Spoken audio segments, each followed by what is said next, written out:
Oh,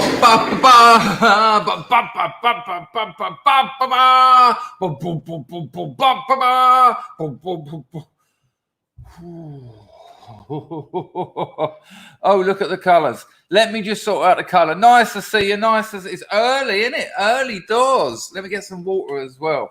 I'll do the colour, then I'll do the water, then I'll do the audio.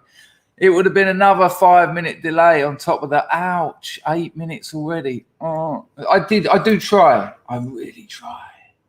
I try. Come on, man. Let me see if I can sort this out a bit.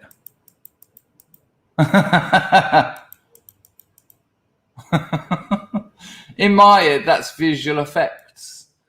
I suppose they are a bit. There you go. That'll do. I'll put the light on in a bit, but not quite now. Got to save those pennies. Right, got a wicked show for you. An absolute corker. Got a little bit of mystery and intrigue. Also, I've sorted out the Scrubs pre-18th of December protest meetup, and how we're going to do it behind closed doors, so to speak. It's unlikely that a Scrubs meetup would be in somehow targeted, but it's also not out of the question. So, yeah, and me and Moslab are quite sure that there's a traitor in our midst. So careful what you say, people. Just be a bit lyrical with what you say, because there's more to the Moslab story than what we can put out. But it ain't nice. So, just as long as you stay within the terms of service, which is say nothing. I wouldn't be surprised if the same person has been appealing. I mean, to get banned from YouTube, someone has to report you. They don't just scan everything and go, oh, you can't say that. I mean, they probably do scan some things, but you can't scan everything. The way language works, you could make a threat, an illegal threat, or certainly a threat against the terms of service, and no AI is going to pick that up. Certainly not the way it is at the moment. But he also lost another account of something else, and he also had something else happen in the real world. So, so I think I've sorted out a nice meetup way of doing it. I'll wait till there's a few more people here before I give that information out. And of course, I'll give it out in other streams. So, so people who can't get to every stream will certainly get to hear it. Nice one, Alan. Good to see you. What time is it where you are, Alan? Nice one for the quid. I'll get the doors of griftation open. Writer, that's Writer Illuminatus, or Lumi, as we know him, says, traitor, email me the deets and I'll get one it. That would be nice. We don't, who knows? Who knows that part of it? Jim says, I'm certain of that in any community larger than 0. Yeah. I'll give you that. What's the time in your neck of the woods at the moment, Alan? I don't know whether starting, thanks for that, Alan. I don't know whether starting earlier helps the Americans or hobbles them. Helps or hinders. Hello, Caesar. Good to see you. Carl is up bright and early to catch the early show. Well, it's really early this morning. We were meant to start at past. Jack London's in. Nice to see you. Manny Moo's in. Debbie thinks, are you new in these parts, Debbie, or you've been lurking for a while? Doesn't affect your positioning. I'm a writer too. Positioning. I can't say it. Positioning. Got there. Just have to slow down a bit. Within the glorious house of Scrubs. Don't lick your bum. I'm talking to a cat, not my girlfriend. Maynard Trendall, 20 to 4 in the morning. Good Lord. Hello, Ash. Nice to see you. Hello, Brad. Buster Brooks on the firm, lurking. Hello, Emma. John says, I locked in. to hear the traitor. These rats are everywhere. FFS. Yeah, they're communists. It's Reds under the bed. Reds under the bed. There's not that many of them though, and there'll be soon. Well, they already are abandoning ship in America. Liberty Elysia. Lovely to see you. Mainly lurking from Debbie. You're all right. Nice to see you. Nice to see you. Put your head above the parapet, so to speak. Hello, Jim McIntosh. How are you? I don't think the senile can cheat. Corn Pop says something. He says, don't be a masked wanker, be free. Yeah, all right. Good Lord. Hello, Phil. The Phantom Raspberry, bro. You've been active lately, mate. He says, is anyone offering odds on how long he keeps us waiting? It's been done before. It's been that game has been played. I really, and because you lot are here early, I will say this now. I never intend to keep you waiting, because that's, it's a privilege to know that I can do a stream and probably get 400 views over the course of the stream and a sort of, floating average of about 140. That's a privilege. And so for people to go, oh, it's at 8:30, play, and then just sit there. Now, thankfully, you can chat amongst yourselves before the stream starts. But weird shit happens every time. Like today, I was early. I was sitting here thinking, shit, maybe I'll look for another clip or something. And then the girlfriend calls, have you taken that washing out? And I was like, oh, fuck. In this country, in this temperature, 32 today, mild, I suppose this is our winter. If you leave washing in the washing machine for an hour, you need to wash it again. It is smelly. Nice to see you, though, mate. Hello, Bunnings. Good to see you. Right.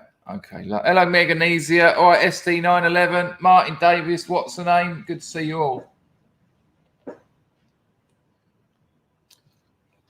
The show will start shortly. So as I've said a couple of days, it only took me. The thing is, I knew this. I do other marketing involving YouTube for money, but I've stopped. For a while, I was like, we're all right. We're all right. I'll just call the stream Huggabaloo Chin Chin Choo Choo, which is all right. But since I've started being a little bit more, this is the kind of stuff we'll be talking about. We got new people here. Field Marshal Browning turned up the other day, and she said it's so nice to see loads of new names, and it is. So yeah, I'm certainly recognising that. Hello, Vincent Griffin. How are you? Anglosaurus Rex is on the phone. What does he say? Loved your night out video. It was very heartwarming to see you out and about. You know what? Thank you, Anglosaurus. Yeah, I mean, I do go out. Me and the missus do go out, but I try. I try and have a private life as well. But it was such a nice on the spur of the moment. She said, "Are you streaming tonight?" I said, "Well, unless you want to do something else." And she was like, "No, I'm all right." And then I said, "Well, in that case, I'll do a stream." And then she said, "Darling, I'm a bit bored." I said, "What do you want to do?" She went, "Bar." I went, "Let's go." And it was that quick. And showered her. I was nearly going to go for that. Showered, yeah, horse bath. And then we went. I mean, round here's going mad. I mean, I'm concerned they're going to put my rent up, because round here, there's a new piri piri chicken joint. The food is incredible. There's a new burger joint. Food is incredible. And of course, out here, it's the prices that blow your mind. If you didn't see the little short I made, that's my first minute-long short. I looked very, very sick on it, though. I had just woken up as well. That's why we had that conversation. I'd literally just woken up, and she said, "Are you streaming?" I was like, "Well, anyway." Less of the vanity, more of the sanity. I had an apple pie cocktail, and I shish you not,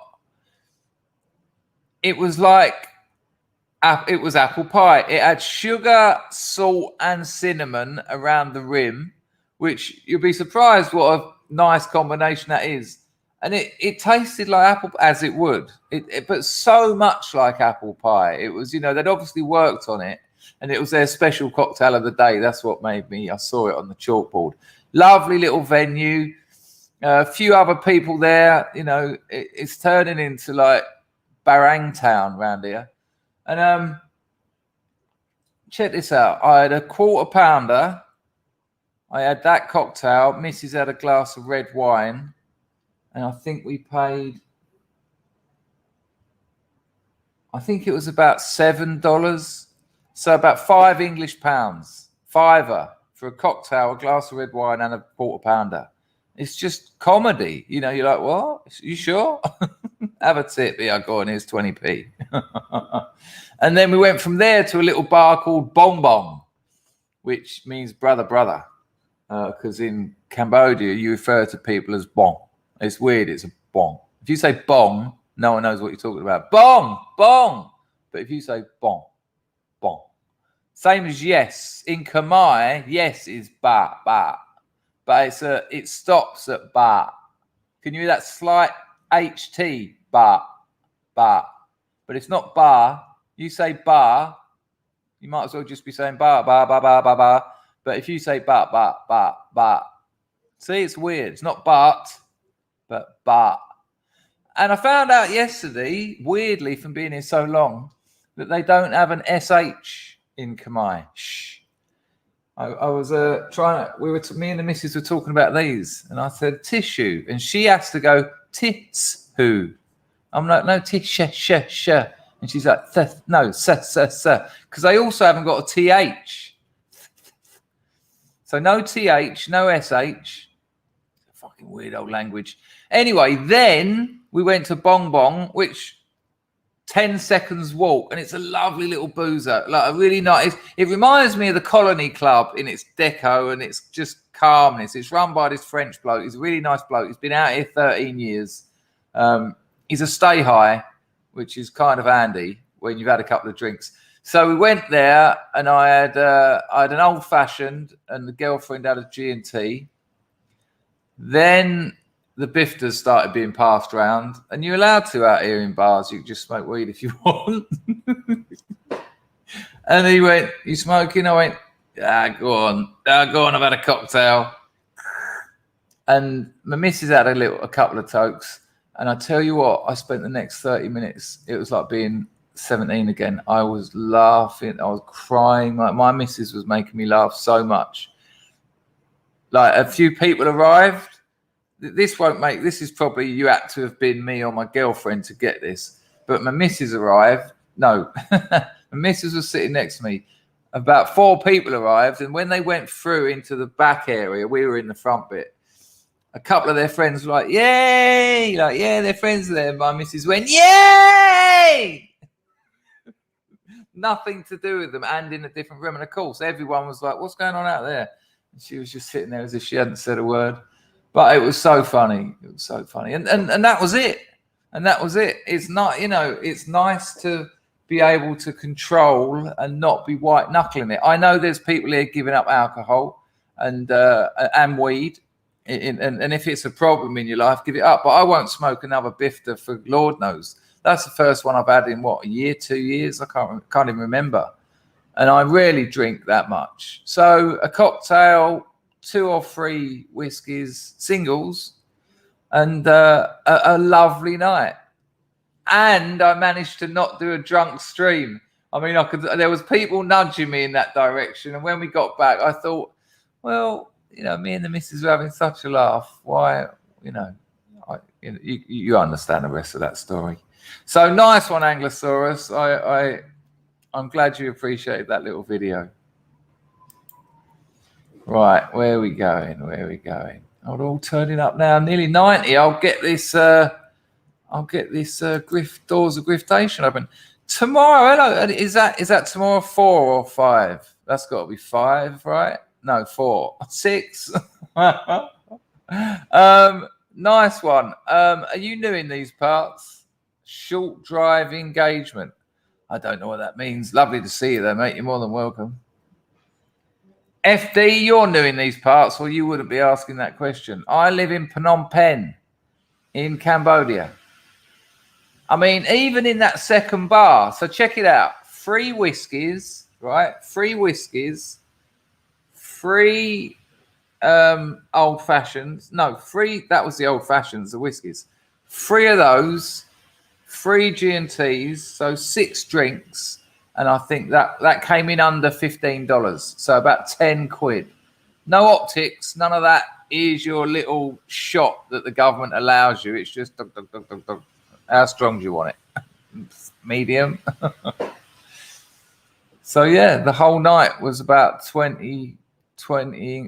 about 17 English pounds for 2 people, eating and drinking. That's incredible. So that's where FD. No, she's not pregnant yet, and I'm not shooting blanks. No, well, I might be, but you know, as I said the other day, I'm trying to shoot my love onto her heart, but her tits keep getting in the way. On the lash, yes, I said I called the video on the lash, didn't I? What have I missed? Another question? Oh, you call it a Frenchman shout. We call it horse bath. Yes, I think a few people were, but it wouldn't have been good. I was in such a stupid, giggly mood. I'd have just been on going, and then it would have been nostalgia and nah.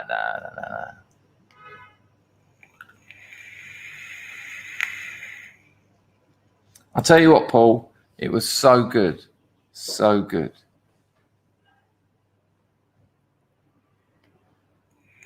Hello, Telford. Good to see you. Oh, my gosh, you have. So they're a thing, are they? Well, I imagine someone else has made one. Hello, Arklow. Yeah, it's incredible, isn't it? I mean, I remember one of the first nights ever here, I went out of a subscriber, Scrub, who's now a friend, because he lived here. He's moved back to Thailand, but he was out here for a couple of years. If it wasn't for him, I'd have probably left. So it was great meeting him, because it was a bit of a struggle at first.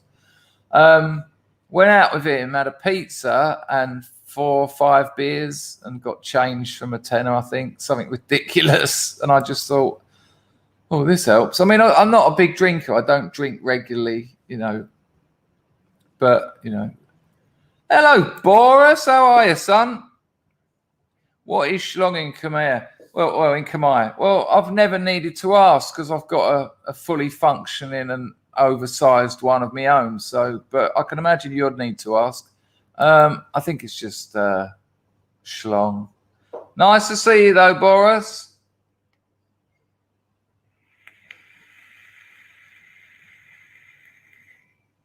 Who else is here? Hello, Wolfie. Hope you're all right, mate.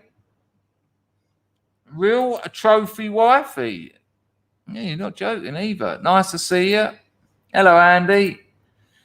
Yeah, not every. It was funny though, because she's so, you know, she's so small and unassuming, and to suddenly burst out that anyway. Yeah, Doc Shelley, hoit to that. Oh, I've got to jump up a bit. I haven't even opened the doors of Griftation, but we are on 99, so I might in any second. Don't worry, people, new people. The show will start shortly. No, I didn't ban you. I did not ban you. Here's how it works. If you do get banned here, I'll unban you the next day and you get another go. But for sure, I didn't ban you. Someone else might have done, but they usually tell me. I mean, you don't have to agree with anything anyone says, but a little bit of respect goes a long way. Not saying that you were disrespectful, but I didn't ban you. Doc Shelley, on the 11th of December last year, I took my last opioid. 15-year habit that I was able to kick. I give Danger and Scrubbage significant thanks for making quitting easier and more humorous. Thanks to all. So Doc Shelley is a year and a day clean from opiates. I mean, that's worth a 365 or a doc, whatever you want, but show the man some love because he's just done something most people cannot. Incredible. Thanks for the kind words, but without a doubt, as you know, you did the heavy lifting. But a pleasure to be able to maybe, as you said, you know, just sort of take the edge off. Problem with opioid and opiate withdrawals, though, you take the edge off and there's another 40,000 waiting. Another load of edges. It's a infinitahedron. Nice one, Doc. Much appreciated, Kookie. Excellent.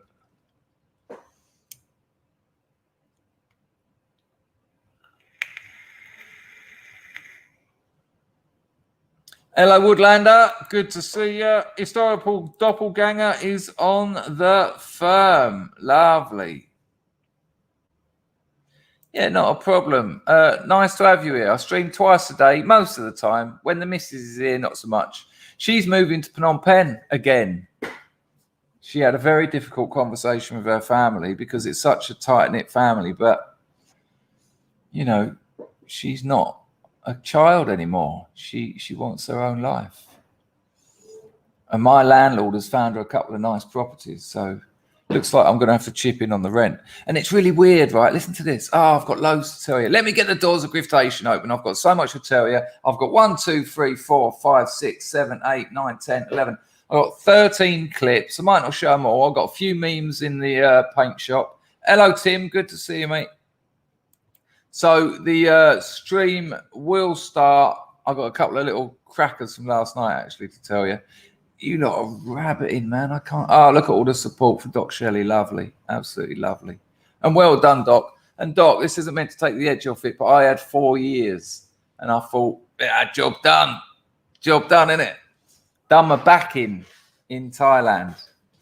And about a week later, I had a white linen suit, a Glock, and a methamphetamine habit. Really? I need some meds. So, you know, remember where you come from. Remember why you stopped. But that's for another time. Congratulations now. Hello, Philip. Good to see you. Good Lord. Massive storm, lost power, gas leaks, trees down. Just checking in. Nice one, Philip. Hope you're all right. Stay safe, you and yours. Lumpy Space Prince wants to know if the stream started. No, it will do shortly. It will do shortly. Right, let me open the doors of Griftation. Got a very nice toxic masculinity section today. Still haven't done the fucking ident for it, even though Space Opera Mark has made the music. So that's embarrassing for me. Shows a real lack of gratitude. We'll get on it. So yeah, and at the moment, not in any way hungover. I mean, it could still happen, I guess, but that's not a lot to drink, is it? A cocktail and 2 or 3 single whiskies. Old fashions. What is an old fashioned? I think it's Jack Daniels, isn't it? What? Anyone know what an old fashioned is? I thought it was whiskey. Maybe it's a bourbon. Bloody nice though. It had a bit of orange in it. Arklow rocks. Arklow rocks. Arklow rocks. For Griftonia, Chris. I like it. I like the idea of the geographical financial space in the glorious House of Scrubs. Please donate to Griftonia. Save Griftonia. For Griftonia, Chris. I've got to go out now, have elderly parent to look in on, and then run a few errands. That's a bloody shame, but nice one for contributing to the saving of Griftonia. I really like that. Nice one, Arklow. Hope it goes well with the mother or the father. Unsure which one, obviously, but not easy. Jack London said, I thought an old-fashioned was getting wanked off down an alleyway. I'm going to put the light on. It's all gone too blue. RMF will be going, I told you, use your bloody phone. Use your bloody phone. There you go. Isn't that amazing how that just slightly changes it? Daniel Moore says, old fascist. Oh, okay. Carl in Cumbria with his Christmas hat on drops 10 bob. It's not 10 bob, is it? We went through this the other day. Well, it's a 10 bit anyway. Nice one for the Ayrton Senna. Hoyt to that, Carl. Machano Caprasha Tata Tata Tata. Right. 4 o'clock. Oh, in the morning, Maynard. Lord. Oh, it's your mother, is it? Okay. Yeah, I've got an old mother. I Skype her as many times as I can, like 2 or 3 times a week. But she just watches telly while I'm talking to her. She's so bored with my conversation. So bored. It hurts. Well, I hope she's all right, Arklow. Someone says we need a constitution for Griftonia. I'll get it written up. It's 1 a.m. in Washington State. Nice one. I quite like the world times. Hello, Picking Gas. We'll settle on the banks of the lovely Ohio. Well, you will, because you are water-bound. The rest of us will have to get some Jesus feet on the go.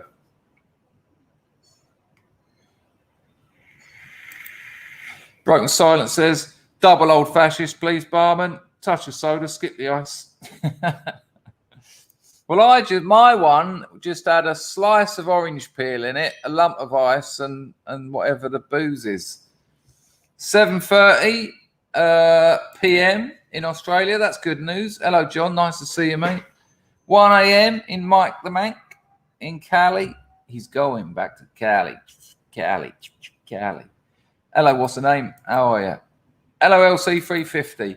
Right, let me get these doors of Griftation open. There'll be no time in it, not on a slightly hungover Sunday. That would be absolutely pointless. I mean, in fact, I'm going to do this bit now so I'm not under pressure. No one likes being under pressure. All right, that's that done. All right, people, let's do this. So you can become this is how you can support this stream financially. And I will say, even a quid here and there it helps. You know, if everyone done a quid, I'd probably be doing this full time, which would be lovely. But so you can become a member. That's the top link in the description. Let me just make sure I've got the damn description in. Yes. There's free strata. We do private streams for them. The heroes are owed a couple of streams. They will definitely happen this month. Soon as the missus goes back, I'll get on that. And I will give you interest as well. So they'll be longer. I might even get a guest for them, someone interesting, just to apologise. But if you join the top one, you get to see all the private streams. And on those private streams, everyone gets in. We get them all on the screen, as many people as we can. And a combination of technical difficulties, misanthropy, and scrubisms, they're quite a laugh. If you join the middle one, you can see the bottom two. If you join the bottom one, just that one. It's like £1 a month or £4 a month or £7 a month. Super chat is the $ at the bottom of the chat. That's quite a good thing to do. If you want to donate but not give a penny to YouTube, you can use Entropy. The Entropy link is in the description, but it should be pinner to the top of the chat now. There is also a SUBSTACK, which you can do one-offs, but it's also a monthly thing. So you can say, I want to give Dangerfield £5 a month for his 60-odd streams a month, which seems like good value to me. Set it up and then get on with your life. I don't expect to get rich out of this lark, but I do put a lot of time, effort, energy, and passion into it. Now, I'm changing the word expect. Because I used to say, but I do expect a few donations. And Plastic African said it seems like a strange word. And I had a new word for it yesterday. Appreciate. I do appreciate a few donations. And I will say, for the size of the channel, spread over a month, you're a very generous bunch. And it's really appreciated. You know, I do have a day job. And spending time doing this rather than that costs me money. So a little bit of balance helps me out no end. And that is the grift. So the show will start any minute now. John Citizen says I've gone. How do you want it said? Butter cookie. Tech Roach wrote to us, Broken Silence, and said he apologises for being dramatic in the chat. He's got a hell of a lot on. Honestly, it's coming at him from all directions. But yeah, he has made contact with me. I'll ping him an email. Flammer Diddler says, I do demand. Should I use the word? Yeah, I don't know if that would go down too well. If I don't get it by the weekend, it's over. Oh, people, do you remember when I'd done that big channel announcement and I opened it up and with a straight face went, I'm a communist. I always have been. I always will be. And I tell you what, it was so hard to do and say. And I was inside just going, oh, my calf muscles were like lumps of lead. Not really. Right, hang on a minute. 1 second, I can't. The show will start shortly, people. Let me just get this right. I've got to get this. If someone's made the effort to donate, the least I can do is get it right. Right, 1 second. Right, I've got it. Right, I think I've got it anyway. Hello, tomorrow 6. Hi. Nobody appreciates the Spanish Inquisition. Ah. And you know what? I was about to say, I think the quote is, and then I remember, yeah, there you go. No one demands the Spanish Inquisition. Nice one, tomorrow 6. Really appreciated. John, I think that might have just been you. I don't know if anyone else got dark on it. Humans A, hello mate. The left gloating about yeah, I've got a little thing about that to show you. It's shocking, isn't it? Humans A, for people on audio only, Humans A says the left gloating about tornado victims in Kentucky over climate change is disgusting. What vile, pathetic bastards. Yeah, I don't think you'd get that from the right. I don't think, I'd hope you wouldn't. Just well, they're in a desperate state. It's all falling to pieces for them. This show is largely about that. I called it the Normies want their lives back, and I mean that, and I think they have, and they're like, nah, this is it now. I've given, I've trusted them, I've listened and thought, well, that seems fair, that seems nice. And now they're like, no, this doesn't work. Maybe someone give them a book of 20th century political history or something. But it's so nice. I'll tell you what, watching a lot of mainstream, and by my mainstream, I don't necessarily mean left wing, but a lot of mainstream news channels are just, I'm hearing communism and Marxism said daily. And it wasn't like that a while back.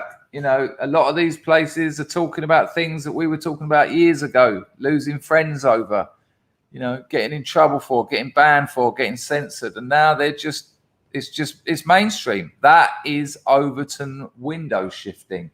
Without a doubt, it's brilliant. So thank you for that donation, tomorrow 6. Really kind. What else are we getting on there? Real Trophy Wifey says, I am literally just here. I'm literally just here to hear you say, well, I can say butter cookie, or I can say butter cookie. You can have it either way. He said it. There you go. If it keeps you happy. Hello, Lee. Nice to see you. Corn Pop says, I was out with friends last night. I was the only one who hasn't been. They made me feel like an outcast. You made yourself feel like an outcast. Now, I don't mean that in a nasty way. But look at the community you're part of, the bigger community you're part of. When you're the one not in hospital in however many years for various complications. Oh, we don't know why this has happened. Yeah. But I can, without a doubt, understand a lot of them, and I can imagine there was a lot of passive-aggressive behaviour going on as well. I was having a conversation with a barang, an English bloke in a bar, a cafe, sorry, and talking about all that sort of thing. And I was just contemplating ways around it. And he went, oh, you could just be a good citizen and get it. and then just sort of walked off with his fucking nose in the air. You could just be a good citizen and get it. Good citizen? Okay. Terrifying, really. Sorry to hear that, Corn Pop. Can't have been nice.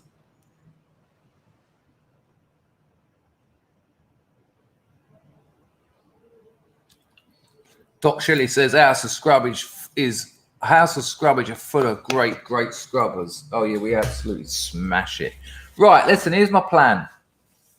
So yesterday I showed you a video from We Got a Problem in Parliament Square, which is a 10-second walk from Westminster Tube Station on the 18th of December. So 6 days time, next Saturday, basically. There's a protest march, right? Now, I've got a place where any scrubs who want to go to that, and especially if you're on your own, probably better to be part of a group and get to meet other scrubs. I've got a place where you can meet. It's a little bit before the start of the march so that you can get there and then jump on a tube, right? And I've actually got the location. So if you want those details, you have to email me. Now, if you email me, and no one published this, don't put it on the Scrubs Lifeboat because we can't be sure. Don't put it in the chat. If you've emailed me before, so I know that's you, I'll just tell you, right? If you've emailed me for the first time, you're going to get 3 or 4 questions that most scrubs would know. You've only got to get a couple of them right. You haven't got to get them all right. And even if you don't get them all right, I'll give you a second chance because you might be new. There might be other ways I can check you out as well. You know, you might have a YouTube channel. It might only have 50 subscribers, but I can have a look at the content, etc., etc. So that seems like a safe way of doing it. But you know, I just don't want to risk any of you getting hurt. Like I said before the stream started, I mean, it will in a minute. It's unlikely that we'd be targeted, but maybe don't see it as being worried about being targeted, but a nice way to for a few scrubs to meet up. And what I can also do is exchange some mobile numbers if you give me that. You know, if you tell me to, so that if people get lost or people are late, they can make a call and hook up with each other. So there you go. There's an answer. See you later, Scorry. Take care, mate. Have a good day. Hello, Little Bullet. Good to see you, mate. No problem. No problem. I get the feeling I'm missing out on a joke there, but that's all right if you put a smile on your face. Jack London says, how comes you're Dangerfield free today? Because I forgot to change it from when I called it Dangerfield yesterday, because a couple of nights ago I posted 3 on my Telegram about 50 times. Don't know how I done it either. Really don't know how I done it. I mean, that's not easy to do. I did fall asleep watching a movie, but I still don't know how I didn't wake up with my head on the keyboard. Lord knows what happened. Lord knows. Maybe I was sleepwalking and dreaming about Spaceman 3. So I haven't changed that. Oh, yeah, I haven't changed it. Let me see if I can get rid of that now. Here you go. Look at that. Tech. Done. All sorted. Hello, Rob. Good to see you. Hello, Mr. MF. Good to see you. Westo's on the firm.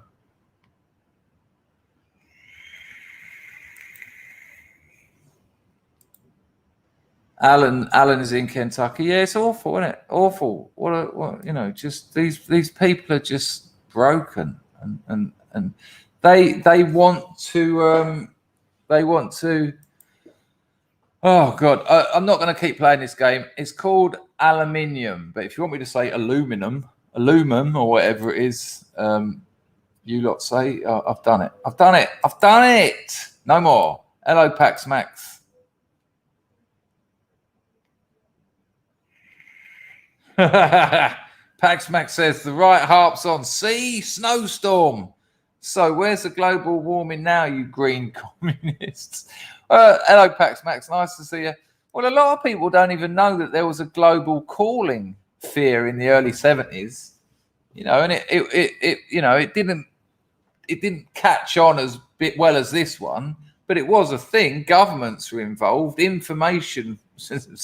Propaganda was being dished out. You know, it was a thing. Hello, Hooper. Good to see you.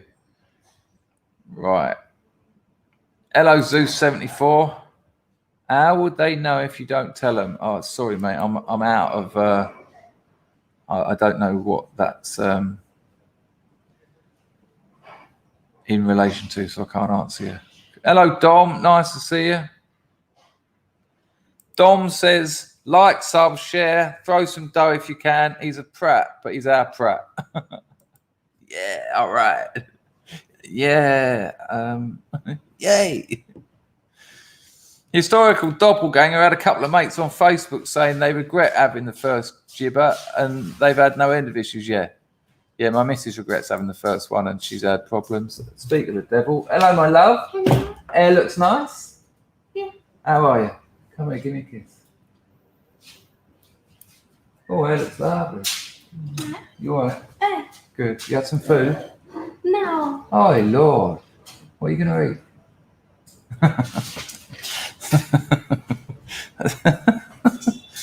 Beautiful hair. Yeah, I hung out at washing. All done. John says, great idea, Danefield. I know a lot of scrubs will be meeting up. Yeah, it'll be good, I think. I think it'll be good. Westo says, we can share numbers through Scrubs OG Telegram if that's easier. Yeah, if you know a way of doing it, do that. But, you know, make sure it's with people you trust, you know. But if you want the time and the place, email me, chris@chrisdangerfield.com. It's only a suggestion, but I know Central London. I used to live in Westminster for God knows how long. I know it pretty well. I know a place. It's somewhere you can go in. You know, you can go in and wait. So if you're a bit early, and then you can jump on a tube and you can get up there. So that's the plan so far. I think that's all I can offer. Anglosaurus wants to know if any of the questions are about how cool the iconoclast was. Really cool, really cool. He's got a new Telegram account. It's worth getting busy with. Oh no, Phil, without a doubt. I mean, I'm a massive Spiritualized fan, but I'm also a massive Spaceman 3 fan. Yeah. And what a weird band. They've been offered millions to reform. I mean, there's no chance of Jason Pierce and Pete Kember getting back together. They hate each other. But, you know, what was it? 2 studio albums and a handful of demos, and they're like, you know, they're like a mythical band. It's quite a thing. I mean, Playing with Fire is incredible, and they're only kids. Anyway, right. Let's get on with the show. Hello, Dog Backwards. Much appreciated, Kuko. You win. Oh yeah, we always win. I'm a little bit out of the loop on this win thing. I think so though. Right. M says, are people ever going to wake up to what is really about? Yeah, I think so. I think it's happening. I think it's happening more than ever at the moment, because what went from I'm no medical expert, I'm no scientist, but it went from how we're going to deal with this to how we're going to reset the way we live forever for this, and that's a big jump, you know. You right? Yeah, good. Did we have a nice time last night? Yeah, I already told them about that. Right, okay, people. Let's get this show going on. All right, hang on. So this is quite interesting. It's Wurzel Root again. It's 4 minutes, but he said some very interesting things. And what I liked about it, it sets this stream up. Actually, no. I'm going to do Judge Jeannie first. This is really interesting. This is a long video, but I ain't going to play it all. But what she says in the first couple of minutes, and listen to the language. We've got to use this language. We've got to call people who are Marxists, Marxists. Drop the cultural bit. It just confuses the issue. They're Marxists. We've got to call the communists, communists. It's important that language is used because it has historical precedent. You know, progressive, that's just cheating. You can't call your communist ideology progressive. That's just a lie. You know, it's like changing a sentence, punch in the face to stroke your shoulder. All right? Is it all right if I stroke your shoulder? Yeah, sure. Bang. You know, so use the language that carries the correct weight and meaning. So we won't watch all of this, but this is Judge Jeannie. And, you know, this is from Fox. And, you know, they're a mainstream news platform. But the name of this section is "This Country is Going to Hell in a Handbasket." And that's not hyperbolic. It's not an exaggeration. America's in real trouble. Why? Because communism fails. It doesn't work. It never has worked. It never will work. It cannot work. We've talked about the whole how markets regulate value on this channel enough times. If you don't know that by now, just go and look for it. Just Google Mises socialist regulation of value, something like that. You'll find it. If you really want it, email me, chris@chrisdainshall.com. I'll explain it to you. And yeah, I had it said to me when I was a communist back in the dark days.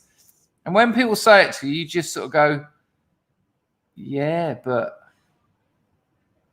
and then get angry and start talking about something else, because it just pulls the rug out of the fundamental economic issue at the heart of the communist economy.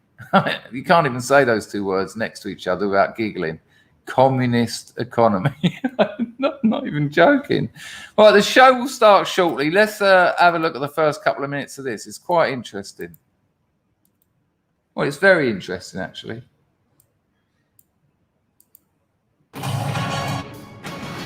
This country is going to... Hang on a minute. That audio is far from sorted out. It'll only take a couple of buttons.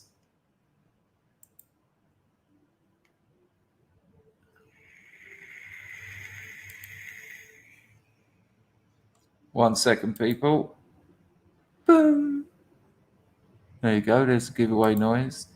Anglosaurus Rex says that here are some other words. Yeah, the problem with using those words, though, is you alienate people. That's the problem. I'm not saying they're wrong. I'm not saying that they don't have value, but their historical precedent isn't so available, isn't so, well known. I think it's important when you're when you're debating with people, when you're debating with leftists, because they're not very clever on the whole. They're Guardian readers. You start using words like that, and you'll get yourself all caught up in a. I'm not saying you're suggesting you should, but communists, they know what you're talking about, and so it's an easier and probably more practical way of discussing it. Anyway, let's check out Judge Jeannie. Can I have an audio check?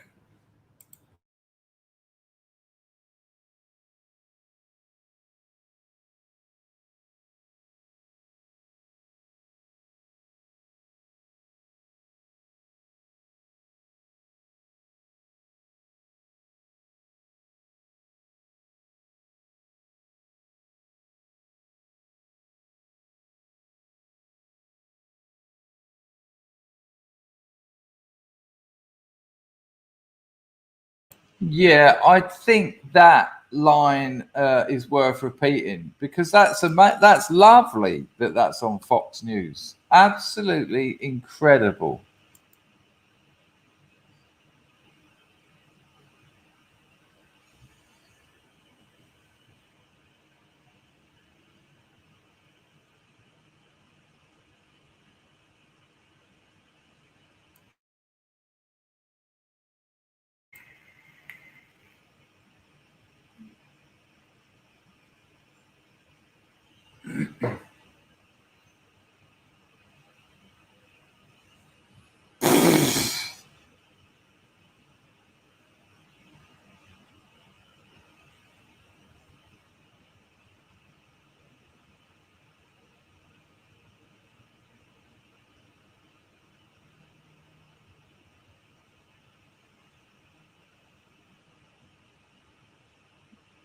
Right.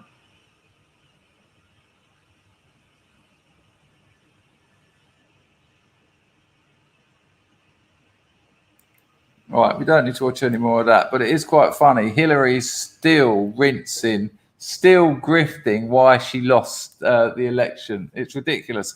She's been doing readings of her acceptance speech because she says she should have won. Not could have, should have. And she's been reading the speech that she prepared to thank the American people for ridding them from the tyranny of Trump. Keep going. The reason, I think there's only one real reason she lost, because she's insufferable. Oh, you couldn't hear that? You couldn't hear any of that? Hang on. Could you hear it? No audio. What? Genie, is it sorted now? Did you hear it after all? Hello, Anglo. Hang on. Good Lord. Did you have sound the second time?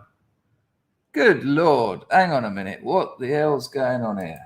Don't worry, people. The show will start shortly. It's not really an authentic Dangerfield stream. You can hear me now, though. Right. Don't worry. You have to hear that. I am going to play that back, because it's worth hearing right now. Why didn't you hear that? That doesn't make any sense at all. That's weird. Right, I'm going to try again.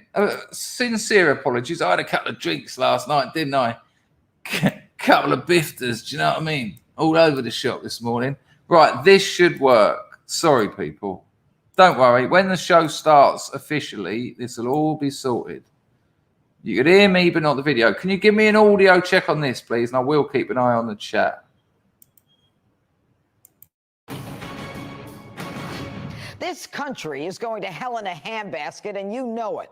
America today is a land of total chaos and confusion. Career criminals roam freely among us. Maniacs burn down Christmas trees. Flash and grab mob looters steal with impunity. And random, unprovoked acts of madness are the new norm. This, my friends, is all the result of left-wing progressive Marxist idiotic Democrats. And there's the line I wanted you to hear. Amazing. All the result of left-wing progressive Marxist idiotic Democrats who lie about what we can see with our own eyes, and who have at the helm a confused and senile commander-in-chief who has no idea how to command. President, I don't think Robbie to his. Where am I? Right here, sir. I'm right here. Now, Where as a am county I? executive in Jackson County, resident in the business Right. as well. Okay. I mean, this guy's done it all. And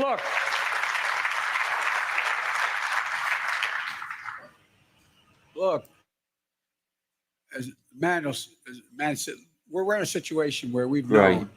that our infrastructure had problems for a long, long time. Under the leadership of mayors like, our mayor here. This is the United States of America, for God's sake.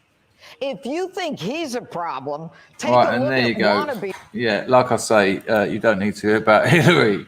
Doing readings of her acceptance speech. And do you remember her book? What was it called? Something like Why I Lost or something.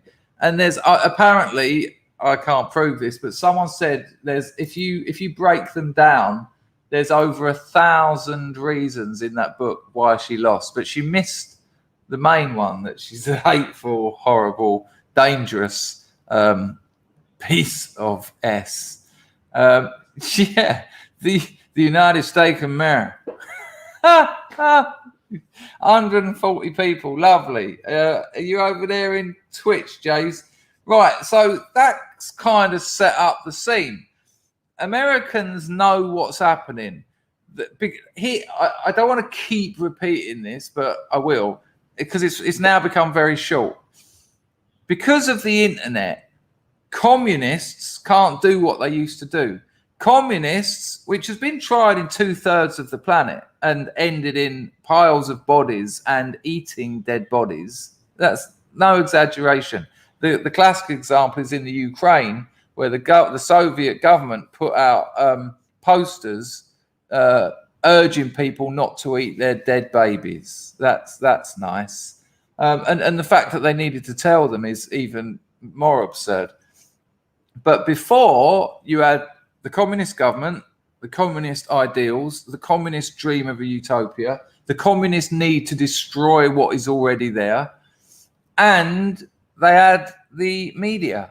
The propaganda wing of the communist governments is the media. But they don't have that anymore. CNN is struggling to get 1 million views in its prime time. CNN's falling apart. Fredo's gone. Don Lemon has had his hands down someone's pants, allegedly. I mean, you know, just like they're being beaten by reruns of old comedy shows from the 70s and 80s. Less than 1 million at prime time. And the internet is the seed within this sort of this new neo-communism. I don't like to say that though, because it is just communism that will destroy it. So they know they don't have the time scale that your Maoists, that your Leninists had. They haven't got years and years to destroy everything and fuck everything up. They haven't got hardly any time at all, which is why in 1 year, almost 1 year, they have smashed the place to pieces. The energy problem, going from energy independence to begging OPEC, the southern border, the incredible rates of inflation, the Nord 2 pipeline, boom, boom, Miley calling China. You know, it just goes on and on and on. And because the internet is here, they know that. That's why it's so transparent. At least in Soviet communism, they'd be like, no. But this lot, fuck it, just do it. Just hurry up and destroy this country. Ann Coulter, 4 or 5 years ago, why the left wants to turn, adios America, why the left wants to turn America, the USA into a third world hellhole, which is the plan. And if left, that will happen. It is happening. That is happening.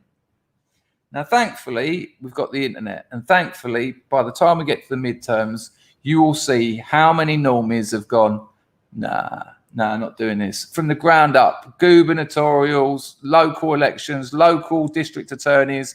The geezer in New Jersey, you know, $140 he paid for his what do you call it, campaign. One New Jersey, which I think has been blue for about 10 years or something. Virginia, you know, these are all signs. And the midterms the midterms will be the end for the current communist administration. The next 2 years after that will then just be sticking their own hands up their own arses and seeing if they can see their fingers coming out of their mouths, because they've got very little else to do.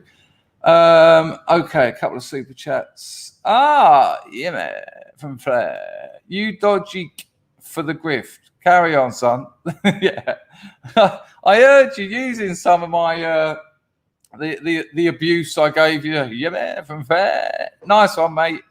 I heard you say PayPal have dropped out of that buy me a tea or something. I might have to see if I can get that on for the graft. Nice one, Jimmy. Hang on, Jimmy. It says here that you're streaming on my on my YouTube. You're a bit bored of your own stream. Hang on, I'm just going to go and watch Dangerfield. That's amazing. Cheers, Jimmy. Hope you're all right, mate. Look after yourself. Manny Morello, John. Chris, mate. Did you BAME? I've been brainwashed. I've been BAME-washed. Chris, did you black and minority ethnic? Right. Chris, did you base your claim about an ice age or scaremongering tabloid headlines or on, I suppose you meant, scientific papers? Have you looked at the issue deeply? Well, the only thing I said, Mr. Manimoo, was that there was a global cooling threat in the early 70s. And I have looked into that, and that did happen. So I'm unaware whether you're joking, whether you're pulling my plonker, whether you're throwing a bollock at me, or what's happening. But nice to see you, John, and nice one on the donation. If you want to clarify, because I'm a bit lost with that one, that's probably not your fault either. That's my morning after. Hello, Flammer Diddler. Nice to see you. Unity States America for good. Yeah, the man can't talk. I mean, if you can't talk, you'd imagine you. I mean, he can talk to Putin, all right. You know, yes, sir. No, sir. 3 bags. Full, sir. Kevin, hello, mate. They will crash the net. I don't think they can, actually. I think they rely on it too much. But it's an interesting angle. I'll give you that. Hello, Clad Glass.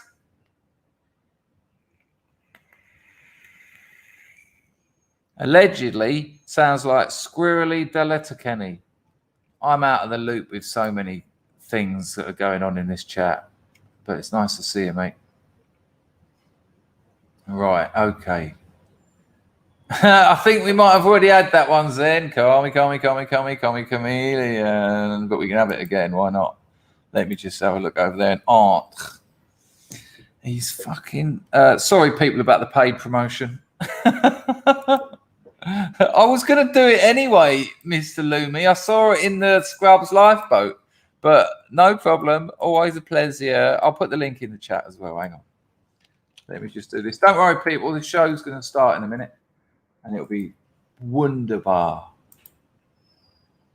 Bomb, bomb, bomb. Hang on. Let me get that sorted there.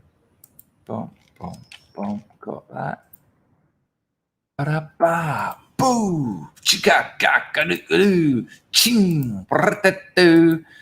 Right, here's my paid promotion. Loomy drops a $5 in to say something nice to us all, no doubt. Say hello or whatever, you know. What's this? Morning. 92 views on my latest festive Substack tale. Rude Elf and the Red Old Raber. Hoping a shout out from the marketing maestro will take it over 100. There's so much to unpack in that. There's so look at that. Marketing maestro, festive. the call to action. You can help me get it over 100. You're a cheeky French swine. People, Loomy has a Substack. I've got one too. It's getting a bit better than 92, to be honest with you. I'll put the link. He's a very good writer. All jokes aside, he's a very good writer. I've just put the link in the chat. If you want to go and read Rude Elf, the Red Orb Reindeer. He also writes very good fantasy. Not my cup of tea, but I did read a lot of it because it's well written. His main thing is this sort of... Apparently, there's like these portals where mythological creatures make their way into the current year. And this bloke is like an assassin of those mythological time travelers, something like that. But it's very good. Won competitions, got it edited by like a pro editor. So good stuff. Link in the description if you want to go and support Loomy's Substack. If you want to support mine, link in the description. I don't write fantasy. Quite the opposite. I write stories from my real life. And the last one I wrote got nearly 2,000 views in the first 24 hours. So I was quite happy about that. So there you go, Loomy. Nice one on the donation as well. Appreciated. What's going on here? Don't worry, people. The show's going to start in a minute. Did you see my protest at T? I saw a bit of it. I will watch it. I've been busy enjoying my life with my missus. Well, just my life. But yeah, it's been so lovely. It's so lovely to be in love. Good Lord. It's not paradise. It's not all easy. It's also quite difficult at times. But I'll take that. I'll take the rough for the smooth. I'm talking about vaginas. Nice one, Jimmy. Thanks for the donation. Maybe I'll have a look at that thing, and if it's worth it, I'll pop it on the stream one day. That ain't happening. Jimmy says, IOT's called meth.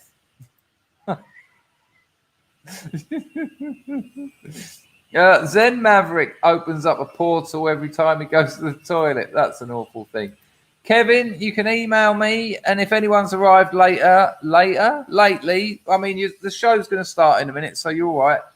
If you want to meet up with other scrubs, I'm trying to get any scrubs going to the protest in Parliament Square on next Saturday.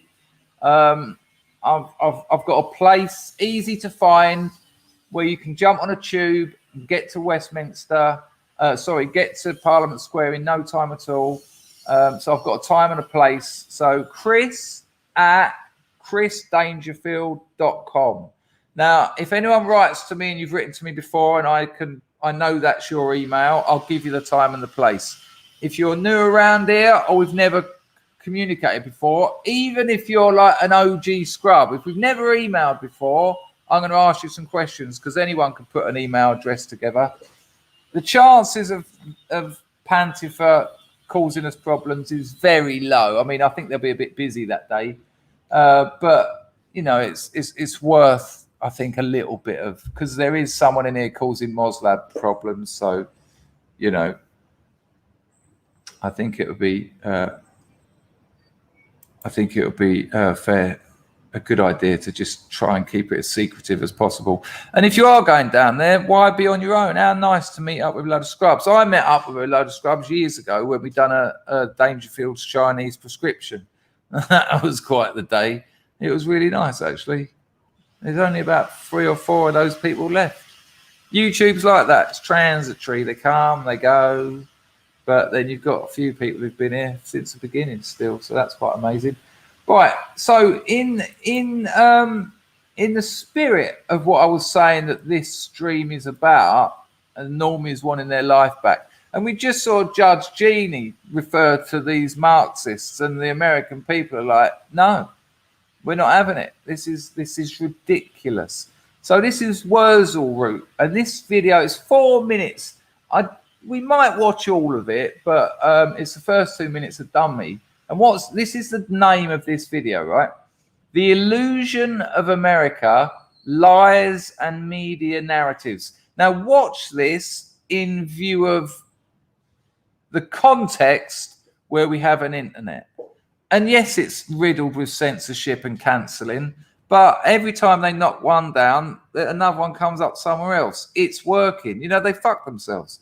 So remember that while watching this. But it's very good. He is very good. I fear for him. I want him to get some close friends that can give him some love and, you know, just go out and have a game of football occasionally.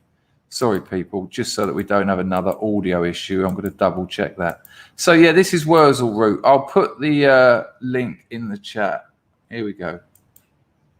So a lot of people seem to think, like, for certain, eventually things are going to get so bad that patriots can't just sit idly by. Like, people are going to be forced to realize how evil these tyrants are, and their good men are going to be forced to do what is needed, and patriots will retake the country. But if you think that, like, for some reason these sicko oligarch globalists aren't also aware of this and haven't planned for it, you're kind of living on Jupiter to get more stupider, my friend. Cheers. You know, we've all heard about fake news. What is the purpose of fake news? Their purpose is to create an alternate reality for people to live in. There is reality, there is objective truth, but we aren't allowed to see that. What we must see is what the media provides, the alternate reality. The media is the one who... Now, the interesting thing here, he is of course correct. That is what propaganda does. Propaganda seeks... Sorry about that noise. There's not much I can do about it. I might go and excuse me. I'm getting old. Propaganda exists to create an alternate reality in which people can live. You know, oh, this is this. I've got to do this. I need to go and see a doctor several times a year, etc., etc., etc. So that is what propaganda does. But that with the likes of CNN, I don't give CNN 5 years unless they radically transform their narrative. I think that's just disappearing. I think you'll find a lot of these mainstream media shows will just disappear because even Fox, I think Fox gets most of its views on the internet. And so while that propaganda sphere, their illusion of what's actually happening, you know, even CNN have said that Trump's going to win 2024. You know, left-wing media has already said that the midterms are going to show the current communist administration that you can't get away with this for too much. So while he's right, and that's why I'm showing it, because he's saying something really interesting, remember that there are holes in this problem. It isn't complete. Who perpetuates and force feeds this alternate reality to people, but it is the entire apparatus which is involved in it. Take inflation, for example. It's on everyone's mind. Everyone's worried about it, right? Well, in 2022, we will be redefining the CPI, or in layman's terms, we are going to change the mechanism which gauges inflation. So the numbers will say inflation in 2022 reduced. The media will say it. Joe Biden and all of his buddies are going to have a big old party to celebrate a job well done. But you and yes, they've done it recently. Did you see that I can't remember, it might have been ABC, one of that lot. They said that actually while all the conspiracy theory, conservative and right-wing media are saying that the inflation is out of hand and gas prices are out of hand, well, actually, Joe Biden has just reduced gas prices by 7 cents. 7 cents. Now, it's true. Biden has reduced gas prices by 7 cents. But if you look at it in terms of what it was at the same time last year, it's still about $2 more. And it's incredible grasping. And this is what I mean about the normies wanting their life back. When a normie knows every time they put that pump into their car, they're looking, fuck me, that's fucking expensive. And then they sit down to watch their propaganda, the reality that's being fed them, and there's a smiling face hot blonde going, Biden's reduced gas prices by 7 cents. They're like, are you taking the piss? And if you're taking the piss, who's it being taken from? Oh, me. And that is the start of people losing their relationship with those kinds of media outlets. Wurzel Root is right, but it's not. They haven't got the control that they had, for instance, in Soviet Union or Mao's China, because of people like Wurzel Root. You know what? You're still going to be buying a carton of eggs for $4. You're still going to be buying a gallon of milk for $5. You're going to be trying to buy a used car for $10,000. And when you go on Twitter, on Facebook, on Instagram, YouTube comments to complain about it, you are going to get censored because the Washington Post, the Washington Post fact checkers actually say that this is not happening. Inflation's reducing, guys. I mean, anyone with 2 brain cells knows that fact checkers are just like some guy's opinion. They've even come out and said recently that it's literally just some guy's opinion. But what it is narrative policing. It's reality policing. If people see too much into what is actually going on, then the illusions start to fall apart, and that cannot happen whatsoever. You can have any argument that you want as long as it is in the confines of their alternate reality which they are pressing onto you, as long as it doesn't question the illusionary walls behind which these actual Satanist, globalist, corporate overlords run an oligarchy. We are in Plato's cave. Our entire government and our entire world is Plato's cave. And yet, and I love Wurzel Root, and yet he can say that on YouTube. That's a YouTube video. So, you know, take that into account. You know, I get his point, but it isn't complete. There are chinks in the armor. Can you still say that?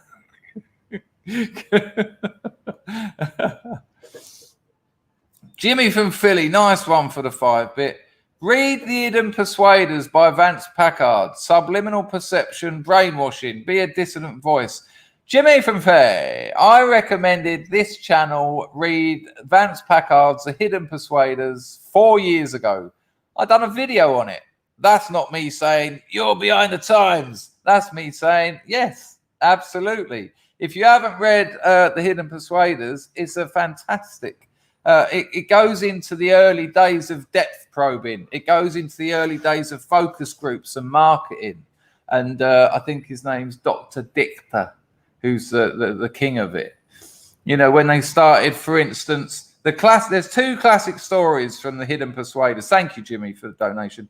A lot of you will already know these, but they're very good. There's two classics in The Hidden Persuaders. There was an American Jello company, and for the English, that's jelly, right? They spent a load of money on a new marketing company. Now, this was in the 1950s. And this marketing company said, yeah, what we need to do is get the box of your jelly, and not jam, by the way, jelly, you know, cow hooves and a bit of flavouring that you sort of shake and wobble, and kids love it with ice cream in the 70s in England. They said, we need to brighten up your packaging. So they done all these nice sort of, 1950s kind of, I need my sunglasses to look at it, with this 3-tier jelly thing with hundreds and thousands, a bit of sponge on it, really elaborate. Wow. Look what you can do with jelly. And so sales went down. They spent millions in today's money. And sales of that particular brand of jelly went down. So then they go to this Dr. Rector or Dr. Dichter. It was a while since I've read it. And he said, yeah, I'll take on the job. And so he done his focus groups. And these were a new thing in the 50s. He started getting hundreds of housewives in, asking them questions, showing them pictures, taking and processing data. What he realized was, here's the problem. Jelly's marketed at kids. It's down on the second lower aisle. So when the mother's got the kid, 1950s America, walking down the aisle, the kid's just looking. And there's this bright, glowing, 3-tiered jelly monstrosity. And the kid's like, Mom, buy this. Mother looks at that 3-tiered jelly monstrosity. Feel free to use that for anything you want. It's a nice line, isn't it? And the mother's like, yeah, I'm fucked if I'm going to be doing that. I've barely got time to fucking put this beef in the oven. Yeah, no love. Because the housewife is going to feel pressured to create this 3-tiered thing. Also make a sponge. Also get some whipped cream. Also get the 3-tier, And what he said to them is, on the cover, just have one colour, like orange or something. Have a bowl with jelly in it. That's it. That's all a kid wants, jelly. And then when the kid goes, Mom, jelly, the mother looks at it, the housewife looks at it and says, yeah, I can boil a kettle, pour it on it and put it in the fridge. I can do that. Sales went through the roof. Right? That's one of the cracking stories. Now listen to this one. This is the killer. I think it was Colgate that got hold of this new bloke, Richter or Dichter or whatever it was. And they said, I think he might have gone to them and said, I'll increase sales of your toothpaste by about 15%. If I remember, I might have got that wrong, but there are things in it where he was so sure of his new techniques. He approached them and it was like, he said, if I don't, you don't pay me, something like that. He done all his depth probing, all the new Freudianism, all the new psychoanalysis, focus groups. Marketers had never done this kind of stuff before then. And he realized through his research that about 90% of people don't have a set amount of toothpaste to use. They don't have an amount that they're going to use. They'll do it by length on the brush. So say your brush is about as long as my finger there, right? Some people will have half of their brush. No, I have half my brush. Some people do the full length. Some people do about a third. But the majority of people choose the criteria for how much toothpaste they use is based on length on their brush. So what this geezer did was told Colgate to open the aperture, the hole at the end of the tube, by 15%. So people are still going by length, but because it's been opened by 15%, 15% more toothpaste is being consumed. Hence, sales go up by roughly 15%. And that book is full of those kinds of stories. Selling the same product with 3 different adverts because it was exploiting the female menstrual cycle. You know, the same product, you can sell it to a woman at a time in the month where she's feeling like this. You can sell the same product to the same woman at a different time of the month because she's feeling in a different way. All that kind of things. Selling the convertible car. You know, they weren't selling. So what did they do? They made an advert where the lid's down, you know, the roof's down, wife in the seat, kids in the back, driving along, you know, good strong father, wife, kids, blah, blah, blah, the new blah, blah, blah coupe, blah, blah, blah, blah, blah, blah, blah, blah, blah. Then, after he's dropped the missus off and the kids, roof down, young, hot blonde in the seat, sun is on, down the seafront, no, didn't say anything, didn't say like, and then you can be a playboy. But you know, it's obviously implied. Sales went through the roof. The convertible, instead of trying to sell a convertible car, they sold a convertible life. Your life, you can have your family, you can have your cake and eat it. You can have your family and you can have your mistress if you get a convertible. Sales went through the roof. Yeah, it's a great book, The Hidden Persuaders by Vance Packard. And if you go to, I'll put a link in the chat now. This link is loads of free books. You can download them, watch them on your Kindle. I've just put it in there. It's called the gen.lib.rus. And you can't get fiction and stuff there, but it's loads of marketing stuff, loads of philosophy, loads of psychology. I've just put that link in the chat. And The Hidden Persuaders is on that. The Wurzel Root video, The Illusion of America, I'll put that link in the chat now. There you go. Jim Air from Fair. Oh, no, we've just done that one. Hang on a second. I thought I see. Nice one, Manny Moo. Whatever happened to global cooling? Simon Clark. There you go. So John is suggesting, I'm assuming that's a book, John. Whatever happened to global cooling?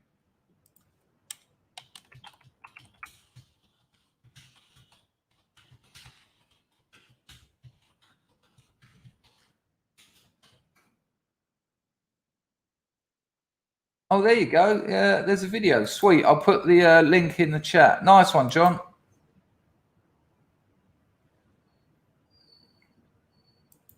This is from Simon Clark. He's got about 400,000 subscribers. So I'm just putting this link in the chat that Manny Moo's referred to there. LFQ is the last end of the comment. Hello, dual citizen. Good to see you, mate. Right, let me check entropy. We're all going over there. Jimmy has put another one in. Let me have a look at it.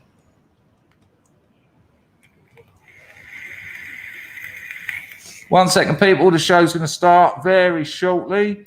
Jimmy from Fair. The big deal out of that book was the admits machine, the spectroscope. They realized increased sales during movies. Supposedly, the Mac is out.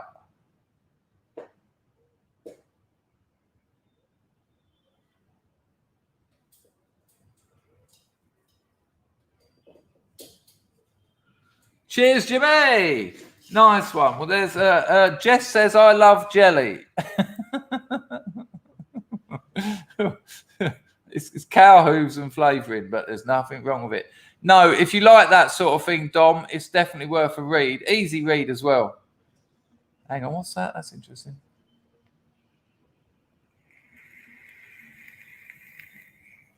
Right, where are we going? Hang on, people. I'm so behind the chat. You lot are absolutely busy. Jimmy from Fair. Nice one, a donation. I got turned onto that book by a black revolutionary in jail. I just looked him up. He's a paralegal for prisoners' rights. That lol. Yeah, it's a cracking book, man. It's an absolute cracker. Nice one, yeah, from Fair.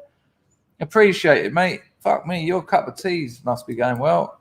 I might have to get that one on. Hello, Hans. Nice to see you. And hello to Dual Citizen. Always a pleasure. Right. Where are we? Hello, Matthew. Good to see you, mate.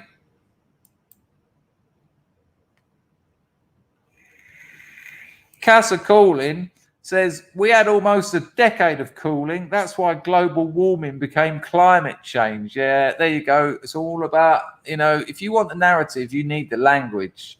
Utter madness is zero carbon lark. Well, yeah, and what's real madness about it is there's people who living in Highbury who've got their little 3 different colour bins and they're doing that. And meanwhile, India and China are just like, most delightful.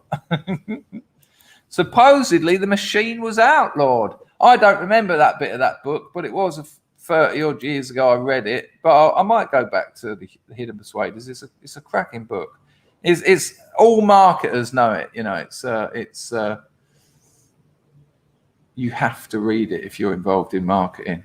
Humans A says, for an insight into marketing, check out the Sex and the City scene that crashed Peloton share prices. Humans are so easily influenced. Fiction changing reality. Oh, mate, trust me, I'm in the game. Some of the things I know about internet marketing, we've talked about them on this channel. Actually, JC, not Dual Citizen, JC, who drops significant napalm bombs, as he's calling them, into entropy occasionally. He asked me to speak more about marketing. I might make a video rather than a stream, and I'll tell you some of the internet marketing things that, you know, I've told you a few things before, like most websites are tracking where your cursor goes. They'll have heat maps to show where cursors go because cursors tend to go where the eyes are going. So they know where you're looking on a website and they know how long you're staying on different bits.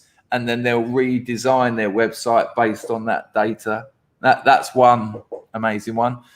I've told you this before. Some people get paid millions, right? Millions of dollars for writing subject lines. So now you get an email and you've got the subject line. So you get an email from Apple and the subject line will say something like the new iPhone 11, and then a couple more words. Those people are getting paid millions. And people are like, why are they paying them millions? Well, the Apple mailing list is, and I'm guessing here, it's probably about, I don't know, probably about 100, 200 million strong.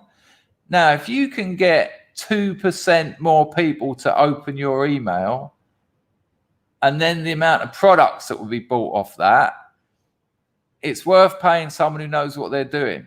Because if you get 2% less, isn't that amazing? And the person writing that email will test the fuck out of it for months before.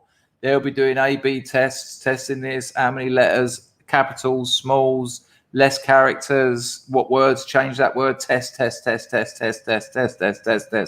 then when it's perfect, boom, and Apple earn a few 100,000 million overnight.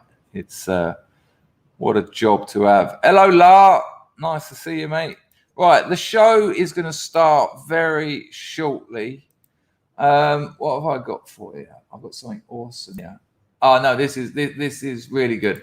So I'm gonna, if you watch Salty Cracker, as I have tried to get you all to, and while there's 170 people in here, if you enjoy short stories, because I'm about to talk about a book, if you enjoy reading short stories that are true stories, mainly from the grisly underbelly of my past, link in the description, SUBSTACK. There's 12, 13 stories already there. If you subscribe by putting your email in, every new one I write, and there's a new one coming out next week, will be emailed directly to you. If you want to help support this channel, sign up to my Substack. And the stories are getting incredible numbers. Some of them have now had over 4,000 reads. I've only been going for about 5 months. The latest one I'd done had 1,890 in the first 24 hours. So link in the description, sign up to my Substack, you'll be doing me a real favor. Here's another book that if you don't know about, you really, yes, Jack. I'm sure a few of you know about this. For people who've turned up late, if you want to go to the protest in Parliament Square on Saturday the 18th, email me, chris@chrisdangerfield.com. I've got a time and a place. I obviously won't be there, but because a lot of scrubs have emailed me in the past, I'll be able to verify it's you. If you're relatively new around here, I'll ask you a few questions. Don't worry if you don't get them right. I'll find a way of finding out whether you're legit or not. So it's all good because Moslab has been targeted and we fear there are traitors in the ranks. So yeah, that's a couple of things, couple of calls to action, as we say in the marketing game. Yes. Check out this book, Johnny the Walrus. All right, this is incredible. Talk about activism. So this is Johnny the Walrus on Wikipedia. Let me have a hit of a vape, and then we'll start the show shortly. So this was written by Matt Walsh. Johnny the Walrus is a children's book written by Daily Wire host Matt Walsh. I mean, that should, if you know anything about the Daily Wire and Matt Walsh, you already know where this is going, right? The picture book drew controversy after its publication, and it allegorically compares being transgender to pretending to be a walrus, through the story of a child named Johnny who pretends to be a walrus, right? So a geezer writes a book about this kid who thinks he's a walrus. Now, the funny thing is, this went to #1, right? It went to #1 in the Amazon LGBTQ+ category. The best-selling LGBTQ+ book on Amazon. And believe me, you've got to shift some units, especially in a category like that where these fuckers will buy anything so they can hit their family over the heads with them. Now, here's the kicker though. What the book is actually about is the mother saying to her kid, who wears like wooden spoons out of his mouth and wraps himself up so he looks like a walrus. The mother's like, Johnny, you're not a walrus, you're a child. But her friends, her social group, say, well, if he's a walrus, he is a walrus. Who are you to say he's not? And she's like, oh God, I'm falling out of all my friends. Maybe he is a walrus. Maybe I should start treating him as being a walrus. Sound familiar? Sound like anything else that's been going on in the world over the last few years? Who was it we heard here on the other day when when the government can overrule parents with children as young as 3 because they say they're not what they are. Now, I'm not a doctor. I don't know the facts. I just get as much information on this and try and make a rolling decision. Let's read the next bit. Walsh said on the Ingram angle on Fox that he wrote the picture book because gender ideology is so absurd that they realize that if they want to convince people of it, they have to get them when they're very, very young and they're not able to distinguish between fantasy and reality and make these kinds of common sense judgments. and that it's important to protect our kids from such brainwashing. Now, where's the interesting bit? Here we go. In the book, Johnny is a little boy with an imagination who dresses up as a walrus by using spoons as tusks. When, in quotes, internet people find out that Johnny enjoys being a walrus, he is forced to decide between being a boy and a walrus, and he is not allowed to change his mind. It's almost like if you use puberty blockers or cut your tits off or your cock off or your cock on. Once that decision's made, mate, you know, it's kind of going for it. Where's the bit? Anyway, the bottom line is, here it is. Yeah, I'll put it on the screen. Johnny the Walrus became the best-selling book in Amazon's LGBTQ+ category before Amazon recategorized it on December the 10th to the political and social commentary category. Hang on. So there's an LGBT category, but if you don't agree with that category, you're suddenly political and social commentary. But surely all of the LGBT stuff is political and social commentary. No? Oh, okay. So if you go with it, yay, LGBT. But if you're talking about LGBT issues, but not running with the narrative, you get yeeted. I see. That's exactly what Wurzelroot was talking about. Because they want to tell you what reality is. And when there's a seed of that reality's destruction in there, no. Now, here's obviously the other funny thing about that whole book. Salty Cracker pushed it to his people, and he's got a lot of people. So without a doubt, a lot of people bought it for the lols, dare I say, the keks. However, or the 555s, if you've been to Southeast Asia. But I wonder how many people bought that, going to Amazon and going, oh, look, this is the bestseller in the LGBT. I'm an ally. I'll buy that. And then they got it home. Imagine.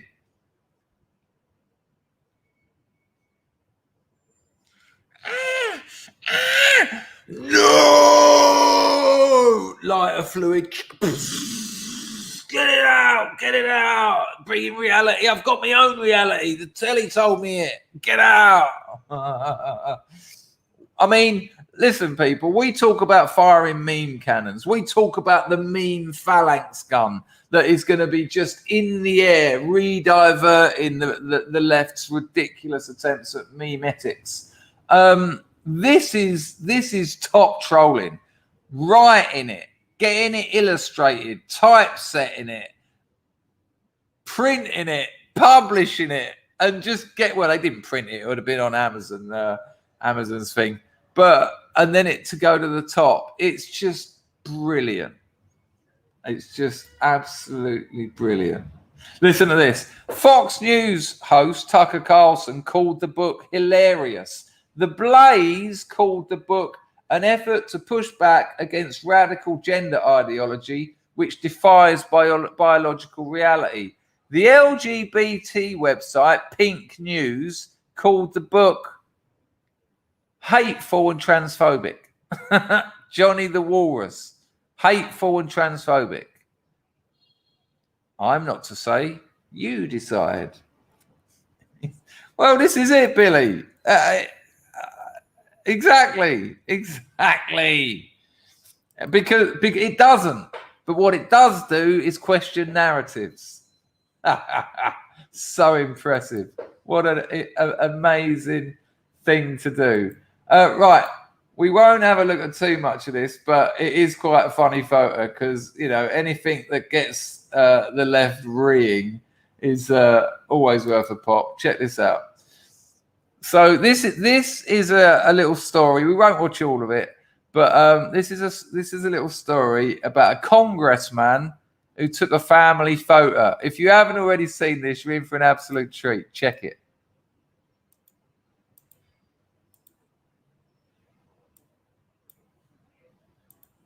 Here we go.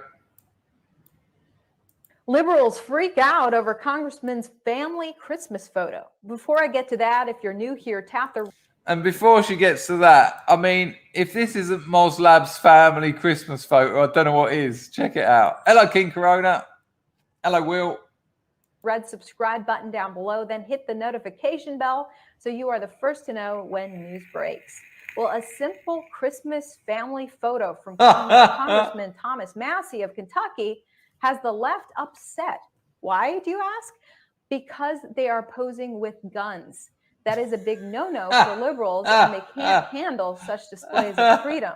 Hello, Neanthos. Matt Hello, Vespa Dr. from Jimmy. Town Hall reports Representative Thomas Massie. Look at it. And what you can't see, of course, is the bottom three. They're all armed as well. Look at it with the Christmas tree. Look at those patriot-based AF Americans all around the Christmas tree. And he's a congressman as well. This isn't just some geezer. He's in Congress. And they go on, get that photo, get it on the internet. It's beautiful. And you know, just I love it too much. I love it too much.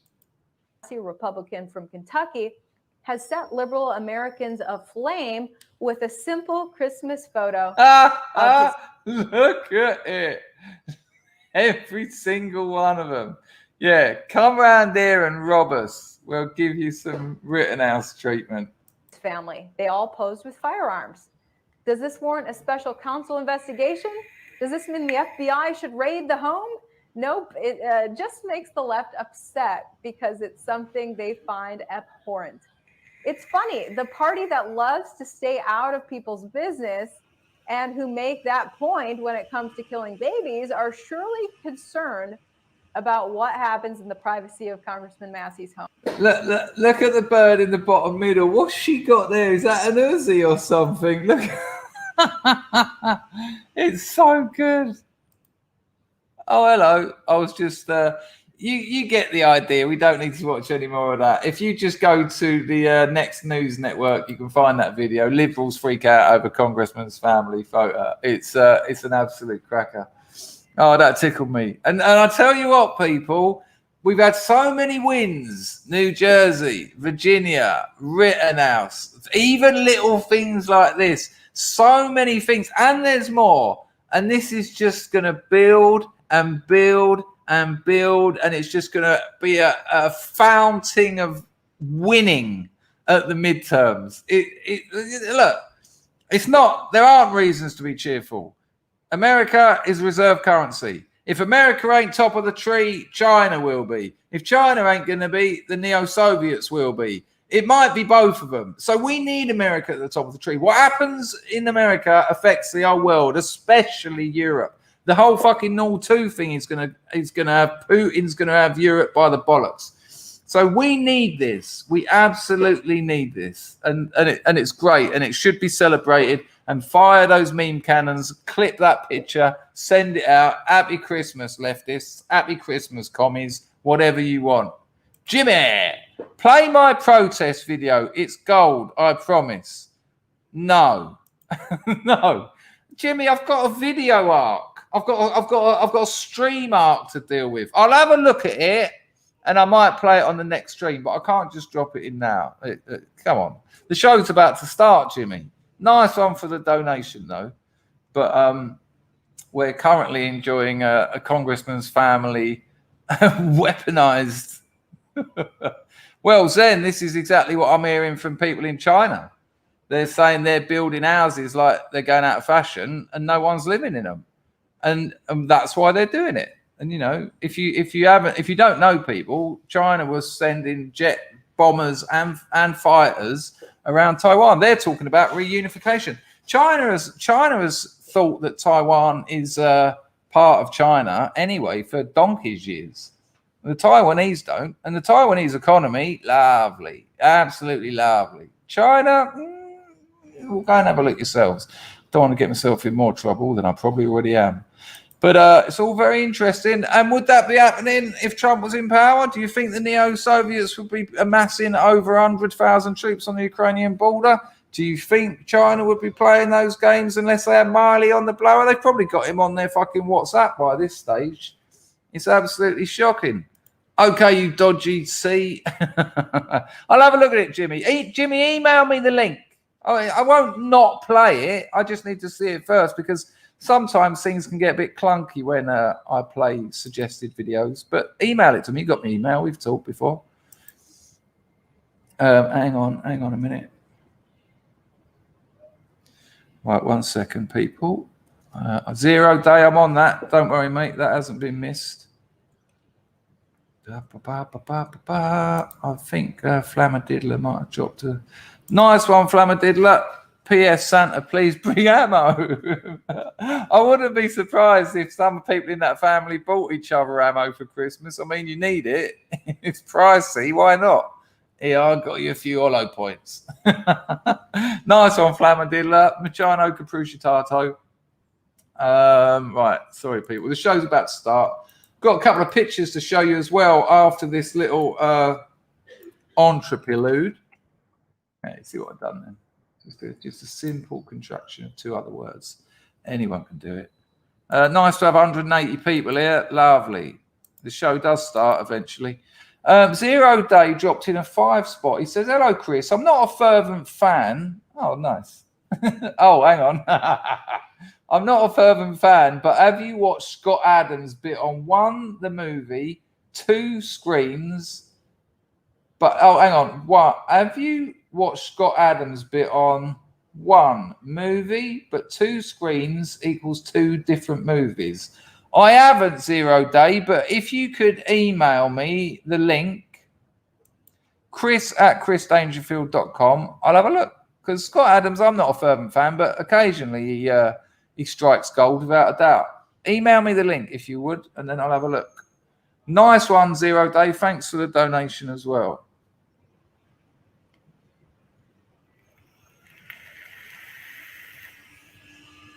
Right, JC wants an S in the chat for the boy Cray, legendary link posting moderator. Yeah, why ever not? There you go. Job's a good one. Right. I've got to catch up with you lot. Where are we going? All right. LC350 wants to know if you can still buy Viz. I don't know. I literally don't know.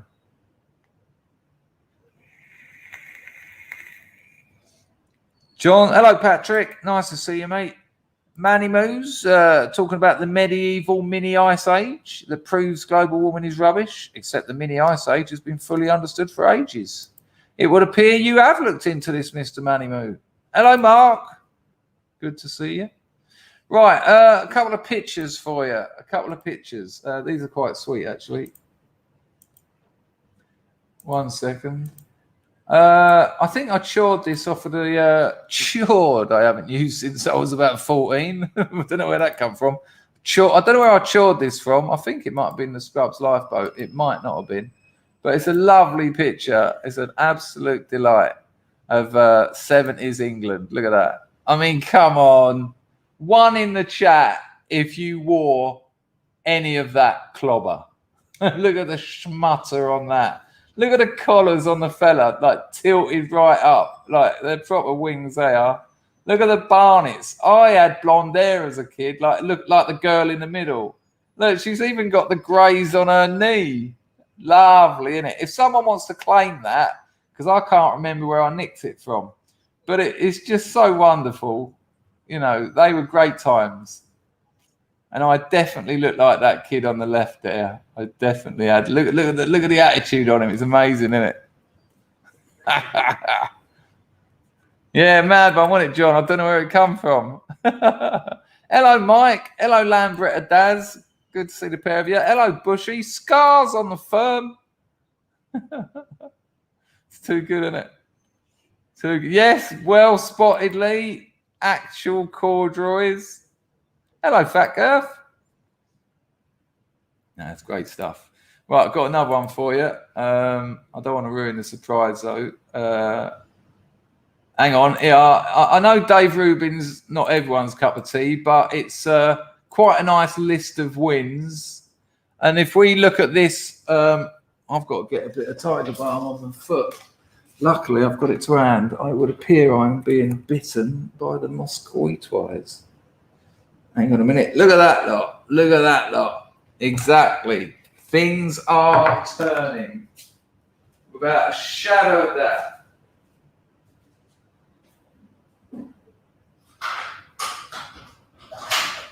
Sorry, people, I'm just shutting a bit of doorage.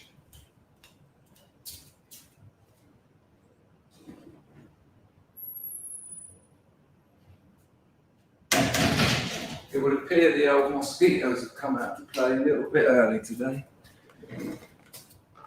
Yeah, we are. Rittenhouse was acquitted. Federal judge blocked vax mandates. Senate blocked vax mandates. Cuomo Fredo, I'd call him, booted.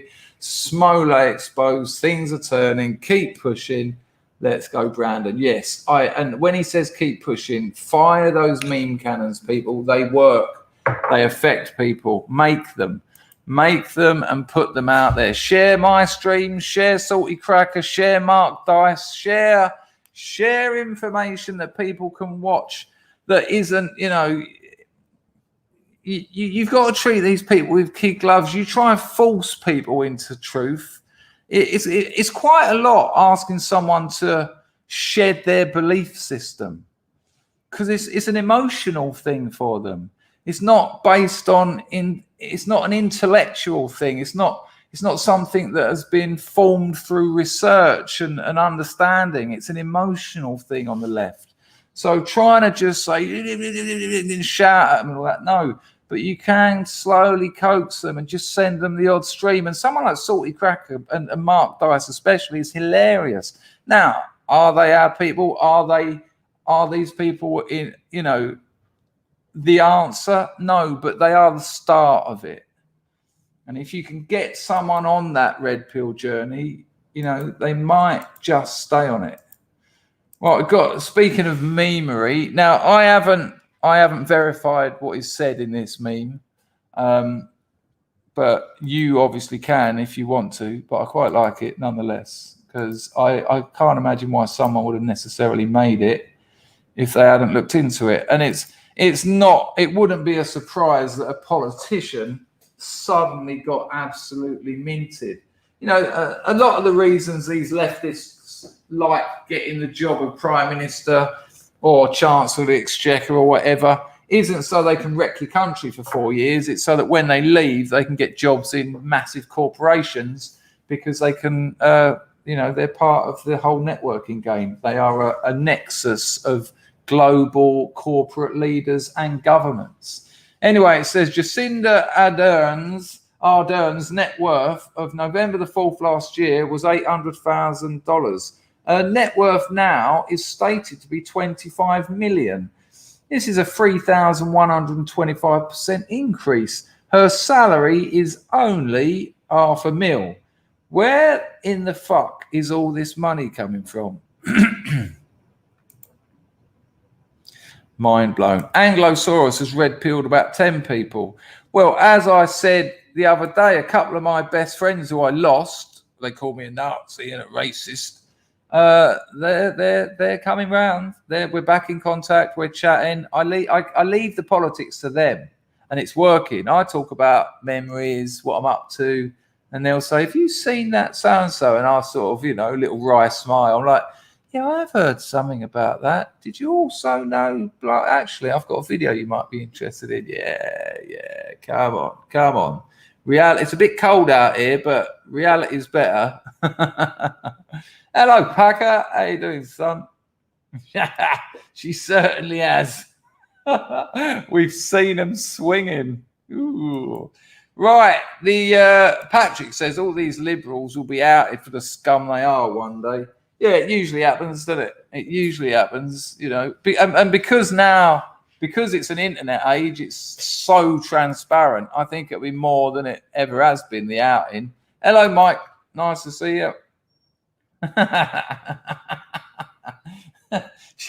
How much is it to see a vet these days, Mike? Oh my days. Is that a true story, Will? That horse used to work for Blair. Really? I never knew that. There you go, Skin Scar. We both went up the same road. Jimmy says, I'm red pilling on my channel, brother. Nice one, Jimmy. Keep it doing. Keep it flying. Send them out. Lee says, Packer Clapton. It's not an insult, though, is it? Hello, Sark. Reel them back in. Oh, that's a good point. Reel them back in. Yeah, exactly. Because once upon a time, they were probably quite nice, intelligent people. Reel them back. Yeah, good call. Flammadiddler says, I once had to be red-pilled, so anybody can be red-pilled. Salty Cracker was a social justice warrior. You know, used to go on protests and things. I was a communist in my 20s. Fucking communist. You know, you start paying taxes and having to live in the world, you quickly change. Right, I thought you'd enjoy them. Right, the show is going to start shortly, people. Lovely, lovely. What have I got for you next? Oh, here we go. This is very nice, actually. This is really nice. It's a bit more along the lines of the photo of the kids we just. This is from Bonnie Ladd. You should definitely subscribe to him. We've watched a couple of his videos on his channel. This is a color. I don't think this is colorized. I'm not sure. It doesn't look colorized. It looks like it's in color. This is celebrating. Let me just get the location right. This is celebrating. Oh, bollocks. It's VE Day anyway. Have a look at this. Have a look at England when it was. I wasn't there, right? I wasn't celebrating VE Day, but I did celebrate the Silver Jubilee. We did have street parties, and they looked much like this. So enjoy this. I'm going to have to drop the music out. Hang on, let me check. If I remember rightly, it's got copyright music. Yeah, I'm going to have to drop the music out, which is a shame. I don't think I've got a song on my SoundCloud that.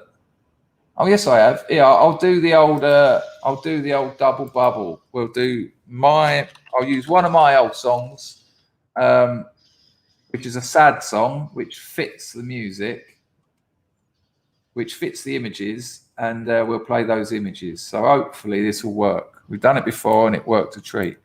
Right, share screen, share audio, bosh, bang. Right, so this is my old band, and then I'll put the image on. Hang on, where are they? Not that. There it is. Hang on. Right, hang on, people. Hang on. Give me a second to get this sorted.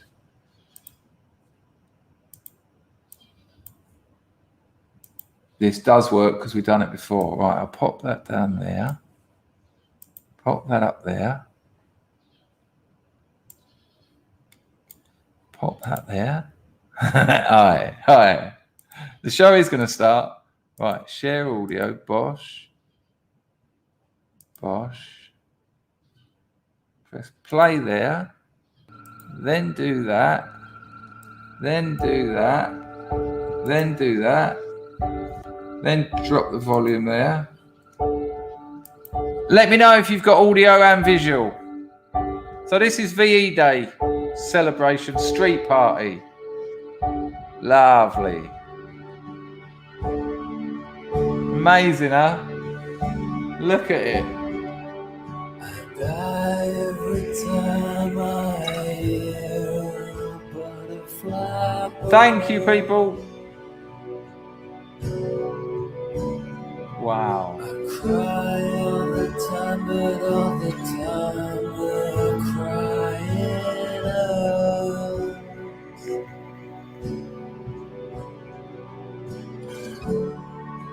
Mom and Dad, please say that the old street party, look. This time, your son is beautiful.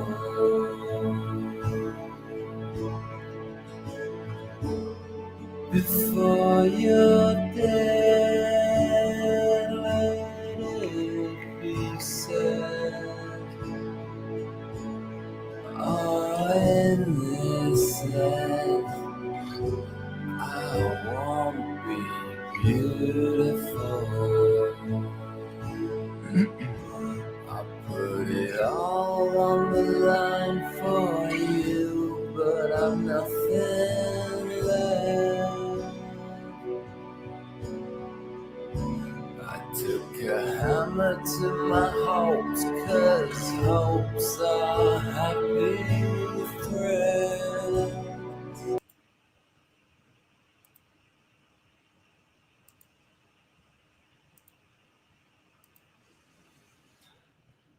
Brought a tear to my eye, that did, without a doubt. I mean, yes, exactly that crosshatch. I wasn't celebrating VE Day, but that's what 77 was like, wasn't it? Silver Jubilee, exactly that.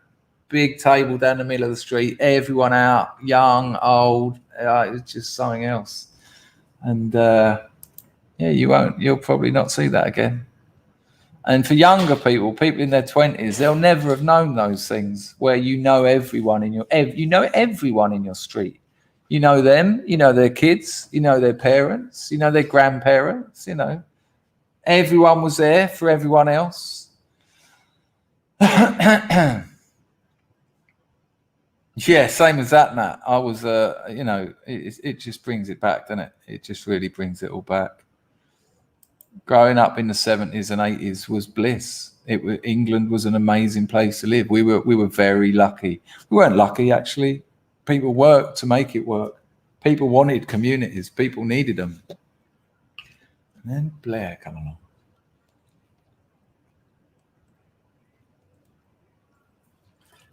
Right, people, the show is about to start. 173 people here. Lovely to see you on this Sunday. I'm going to show you, just checking entropy. Good Lord. Nice one, 0. I'll have a little look at that. 1 second. The show is about to start, people. Thanks for hanging around this long. It's been 2 hours. Bosh bing, bang. Excuse me. 0 Day has dropped a 10-bit into entropy. Thank you, 0 Day. He says, you're spot on in rooting for America and their recent wins, Rittenhouse, etc. Everyone in the West should be rooting for these wins. Everyone should be rooting for America's wins. Exactly like you said. What's the alternative? China? No, exactly, 0 Day. Exactly. Thank you very much for the donation and the sentiment. I get called out occasionally. I'm going to turn the brightness up on my computer so that I'm not so orange. And then I will have to do something else to stop it being orange, but it's a start. Hang on. Bird. Okay, now I'll do a bit of this. RMF would be sitting at home going, I've told you enough times. Do it on your phone. Look at that. Radio. Lord knows why I said radio. Hang on a minute. It would appear I've got to shut that, but we can't have that. Hang on. What happens if I do this? I think that's just about nice, isn't it? We could probably put up a little bit of that. There you go. Acceptable, I feel. Right. Where were we? Bang, bulada, chicken boo, shoopwa. Right, 0 Day. Sorry, we've already had a look at that. Yeah, I've had people say to me, I love your channel. I always watch your streams. I have done for a few years, but you are talking a lot about America lately. And I understand that I am, but America is currently being run by communists. And unless that gets seen to, that will spread like wildfire. And it's really important. And I think that's what 0 Day was saying there. Nice one, mate. Yeah, it's essential. You know, it will affect Europe. It's already affecting Europe. The power Putin has now been given by Bo Biden puts Europe, it weakens Europe. You know, our energy situation is devastating. I mean, especially, you know, think about the likes of Poland. We talk about the Ukraine, but you reckon they'll stop there? Oh, no, that's all. I only wanted the Ukraine. No, he's rebuilding the Soviet Union. That's Putin's plan, without a doubt. He said it. Chrissy, for fuck's sake, where's my tissues? Yeah, it was a proper tearjerker, wasn't it? SD911 says, I don't even know everyone on my Facebook. Nice one, Chrissy. Thanks for that donation. Right, I've got something to show you. Skin Scar drops a score on the door. Was in the height of my skinhead days in 77. Remember it like it was yesterday. Well, we all remember your photo, you and your crew looking, I mean, proper garms, Mr. Scar, proper garms. So yeah, I can, I'm guessing you've probably got about 10 years on me. So my sort of era was, Stone Roses, Happy Mondays, all that lot. Although I was listening to a lot of jazz. I was slightly outcast. But last night when I got in after a couple of whiskies and a couple of bifters, I was listening to the Stone Roses with quite a wistful kind of expression that my missus picked up on. Thank you, Skin Scar. Very generous, very kind. Right, people. Oh, hang on. Someone mentioned Abbey Wood. Look at that. Abbey Wood. Everyone knew everyone. My mum used to run the laundrette in the 70s. Yeah. Now in Abbey Wood, everyone knows the Joe Dykeys and the Junkies. It's a shithole. I'm sorry, man. What a place. Yeah. And the Happy Valley, Dartford's going that way. I've got friends who live there, obviously, still, and they say, when you come back, you're going to have the shock of your life. And there's already enrichment in my mum's street. And my mum, who's just the loveliest woman you ever meet, she said, well, the thing is, they're causing problems. I'm like, oh, really? Things that have never happened, they're not complying with rites of passage down the alleys. No, you can't walk through their garden. Yeah, but by law, you can. No, they've bricked it up. And they don't care about the law. Why? Because the law can't do anything. Because the law will be called racist. So everyone else has to put up with it. My mother's lived in the house, nearly 60 years? Shocking. Anyway, thank you, Skin Scar. Appreciate it. Right. People. Excuse me. Mondays or roses? It's hard, isn't it? Well, the Stone Roses' first album is just it just sums up that whole period for me. Father died. I left home at 16, started art school, fell in love with my first love. So much happened around that album. But the Happy Mondays, it's Shaun Ryder, for fuck's sake. What are you going to do? You got things like Rope for Luck. Come on. Right, now it is today's. All right, let's put it in the chat. Happy Mondays or Stone Roses? Just put Mondays or Roses. Go. Matt's going for that one as well. Flammer says Mondays. James Roses. Fat Girth Roses all day. Chrissy Roses. We're going to have a Tamizipam party. Yeah, but that's Black Grape, though, in fairness. Nice one. We ain't having it. He says, great stream. He's going to start in a minute as well, which would be good. Roses were brilliant. Roses, Mondays, Roses. This is your ZX Spectrum, Commodore 64. This is your Mac, your PC. These things go on forever. But, the Happy Mondays are aggressive, kind of sort of naughty boys. That first Stone Roses album will put its hand down your throat and squeeze your heart. It really will. Give it a go. Last night I listened to Waterfall and Don't Stop, and I was nearly blubbing. Good Lord. Oh, wait, that's interesting that you mentioned the charlatans, because the charlatans were literally charlatans. They played along. Excuse me. And they were sort of like, they were like Stone Roses light. But give them 8 years and they bring out songs like North Country Boy and How High. You got to give it to them. They pulled it out the bag. How High is an amazing song. How high? I want to kiss the sun, run a minute mile. Da, da, da, da, da.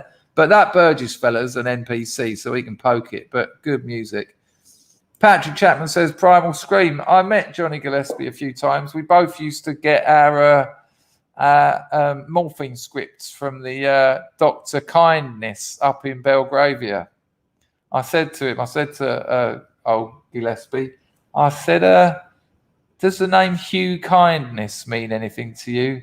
He went, yeah, he's a drug dealer. I went, yeah, that's the fella. He was part of that Stapleford clinic that all got struck off because you could just go there and get anything you wanted. But that Dr. Kindness, Dr. Hugh Kindness, behind him on the wall, he had a gold disc for sales of like 1 million Primal. I think it was Screamadelica from Primal Scream. I'm wondering whether Bobby Gillespie took it up there and said, I ain't got any money this week. Can I give you this for a few amps? Anyway, it's now today's toxic masculinity. Toxic masculinity. Sorry, Mark. Toxic masculinity. Sorry, Mark. So if you're new to this channel, every stream we have a toxic masculinity section. It can be some extreme sports. It could be a bloke knocking out his neighbour. It could be some urban skim diving. Now, I know a lot of people are into the UFC and MMA, but back in the day when it was things like Pride, where it was virtually no rules. I think the only thing you couldn't do in Pride was gouge eyes. And I mean that. There's classic Pride footage where there's a bloke just punching some bloke in the nuts repeatedly. It's a classic bit of footage. But back in those days, there was a fella called Bazz Rooten. Now, you might pronounce it Bazz Rutten. It's always been Rooten for me. There'll be a load of people in the chat now about to say, oh, yeah, man, Bazz Rooten, different cup of tea. Bazz Rooten used to do a thing called shoot fighting, made a lot of money in Japan and that. Well, have a look at his wiki because there's one line. I'm just going to get to the new comments to see people talking about if there's anything about Bazz Rooten coming up. I want to show you this one line from Bazz Rooten's Wikipedia. Excuse me. Right, check this out. So, Sebastian Bazz Rooten, born 24th of February 1965, is a Dutch-American actor, retired mixed martial artist, kickboxer, and professional wrestler. We're all professional wrestlers.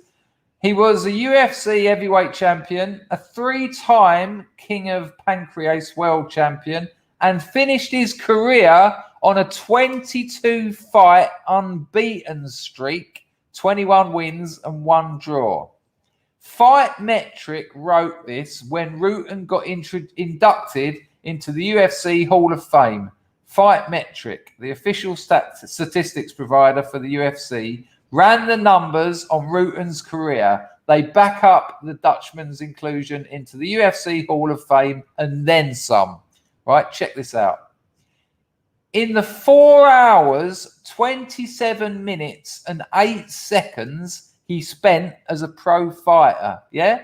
4 hours, 27 minutes and 8 seconds he spent as a pro fighter. Rooten scored 13 knockdowns without getting dropped himself. His significant strike accuracy was 70.6%, the highest Fight Metric has ever recorded. Attempted a record 53 submissions and successfully swept his opponents a record 46 times. And here we have Bazz Rooten's knockouts. So this is today's toxic masculinity. Now, in some of these fights, you're going to see open palm slaps because in some of these earlier MMA things, you couldn't do clenched fist punching, right? So sometimes you'll think that's a bit weird, slapping them. Bazz Rooten is a legend. He's also hilarious. If you don't know about Bazz Rooten and you're into MMA, you've missed a bit. If you're impressed by those stats, I mean, it was less than 5 hours actual fight time, and those numbers are ridiculous. But go and check out some of his teaching videos, some of his talking videos. The bloke's an absolute legend. And so here is Bazz Rooten. I don't think this has got audio. If it has, I'll have to drop another audio over it. I mean, it has got audio, but hopefully not copywritten music, if I remember rightly. 1 second, people. Let's just make sure we do get the audio. Here we go. Bazz Rooten. Bless you, Bazz. You were a legend. Well, that's not a great start. We'll have to do the old cheeky music. Not a problem. I've got a rock and roll song of my own band. We'll use Anesthetic, shall we? It's a club favourite. Right, I'll close that one. I'll bring Rooten over here. You cannot use any amount of copywritten music anymore. And not 15 seconds, nothing. If they want to block your video, they will. I think Anesthetic will do. Is it suitably aggressive? Yeah. Right, so people, I'm going to have to do a little bodge here. So don't worry when all the screen starts moving about. The show will start properly in a minute, but let's just check out some of Bazz Rooten. Right, here we go. Play that. Send me for elastic, I'm fantastic. I got geometry, it's pretty drastic. Coochie tiger, where can I hide ya? Your roar's too loud, mate. They're gonna find ya. Anesthetic again. Whoa! Let me know it's working, someone. Yeah, you're looking pretty rough, son. Your life's coming undone. Everywhere you go, you seem to know someone. I want to change my life, mum. I don't know what's going on. I pick up all the pieces, fall, and then I drop them. And let's again. Thank you, Jeff. And I am here now and then.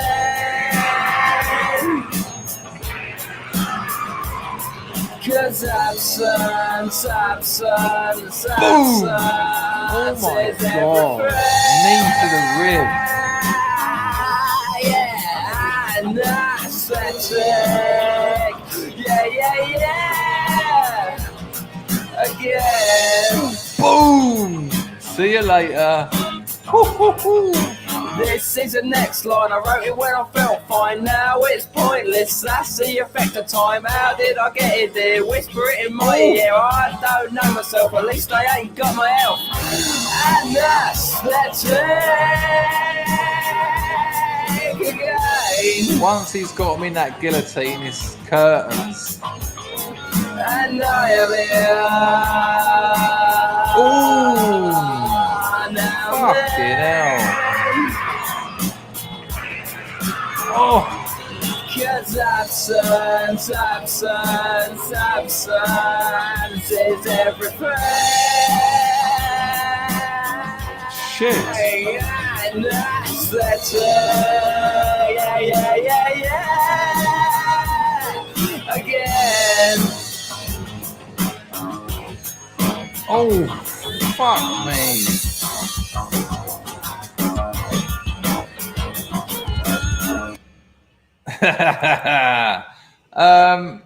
If you want to go and check out more of Bazz Rooten, it's really worth checking out. He's oh, what's going on here? Stop it, I say. He's definitely worth checking out. And if you there's a couple of documentaries of the Bazz Rooten story, and there was some wicked kind of grudge matches. Like he won one, this one won. He wanted to fight again. He had a broken knee. Really worth checking out. I you know, rarely in the toxic masculinity section do I do something that I think you should go and follow up. But Bazz Rooten is a real legend. Here we go. This was mentioned earlier. This is from Memology 101. The left have pounced on it. Kentucky took a fucking hiding from the weather, and the left are thinking, well, you should serves you right. Serves you right. That's the sort of people you're dealing with. Shocking. Let me know you got audio.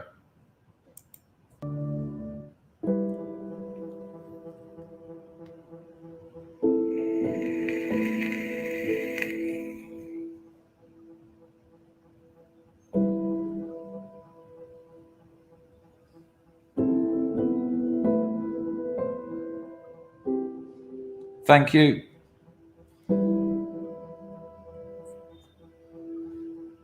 I mean, look, this ain't a joke, people. Look at Mayfield. People died, right? Yeah, Bazz is still alive.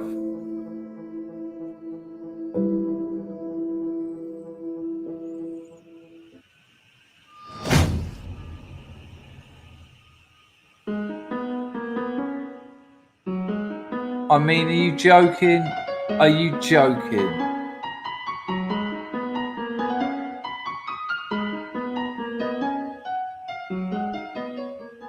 It's just... Or, here's another idea that's going to be very controversial. You could shut the fuck up. They're shocking people. Shocking people. Yeah, I'm sorry, but if you had, you know, just really. Right, a little bit of Tucker here. And again, this goes with the idea of this whole video that the normies want their lives back. The transparency of evil, everything is just, you know, the commies are looking to destroy America. They know they haven't got the full term. They know the midterms is going to be the end of the ridiculous grip on power they've got at the moment. The neo-Soviets and the Chinese know this too. And I will stake my channel on this. The midterms, we are going to be here. We will have aching cheekbones from the laughter and the smiling that happens. And this is Tucker. This video is called this segment is called "This is Impossible to Ignore," and that's not to the likes of you and me who focus on this stuff. This is to everyday Americans. This is to Biden voters. Biden's got an approval. The word approval doesn't count when it's 22%. That's his disapproval rating. Harris 11%. I mean, that barely registers. And this is impossible to ignore. And when it's impossible to ignore, this will be local elections. You know, people on the mainstream, the likes of you and me were saying this years ago. I nearly done myself up then. Soros funded DAs. They're spread all over Democrat cities. You know, the geezer gave them millions to run their campaigns against people who didn't have a pot to piss in. These people will be voted out. They'll be like, hang on a minute. What's that you say? You're not going to prosecute people if they don't nick over $990. What? You're putting people out on zero bail? What? You want to empty prisons in 10 years? Yeah, no, you're out. You're out. I don't care how flashy your video graphics are this time round. It's over for you. And at every level you watch, I have absolute faith in the Americans. They will be swarming to those polls. Even things like PTAs, parent teachers associations, they will be getting the communists out of power at every level. And once you've got that base out, that faltering lunacy at the top disappears very quickly. Check this out. Tucker Carlson. This is impossible to ignore. Check it.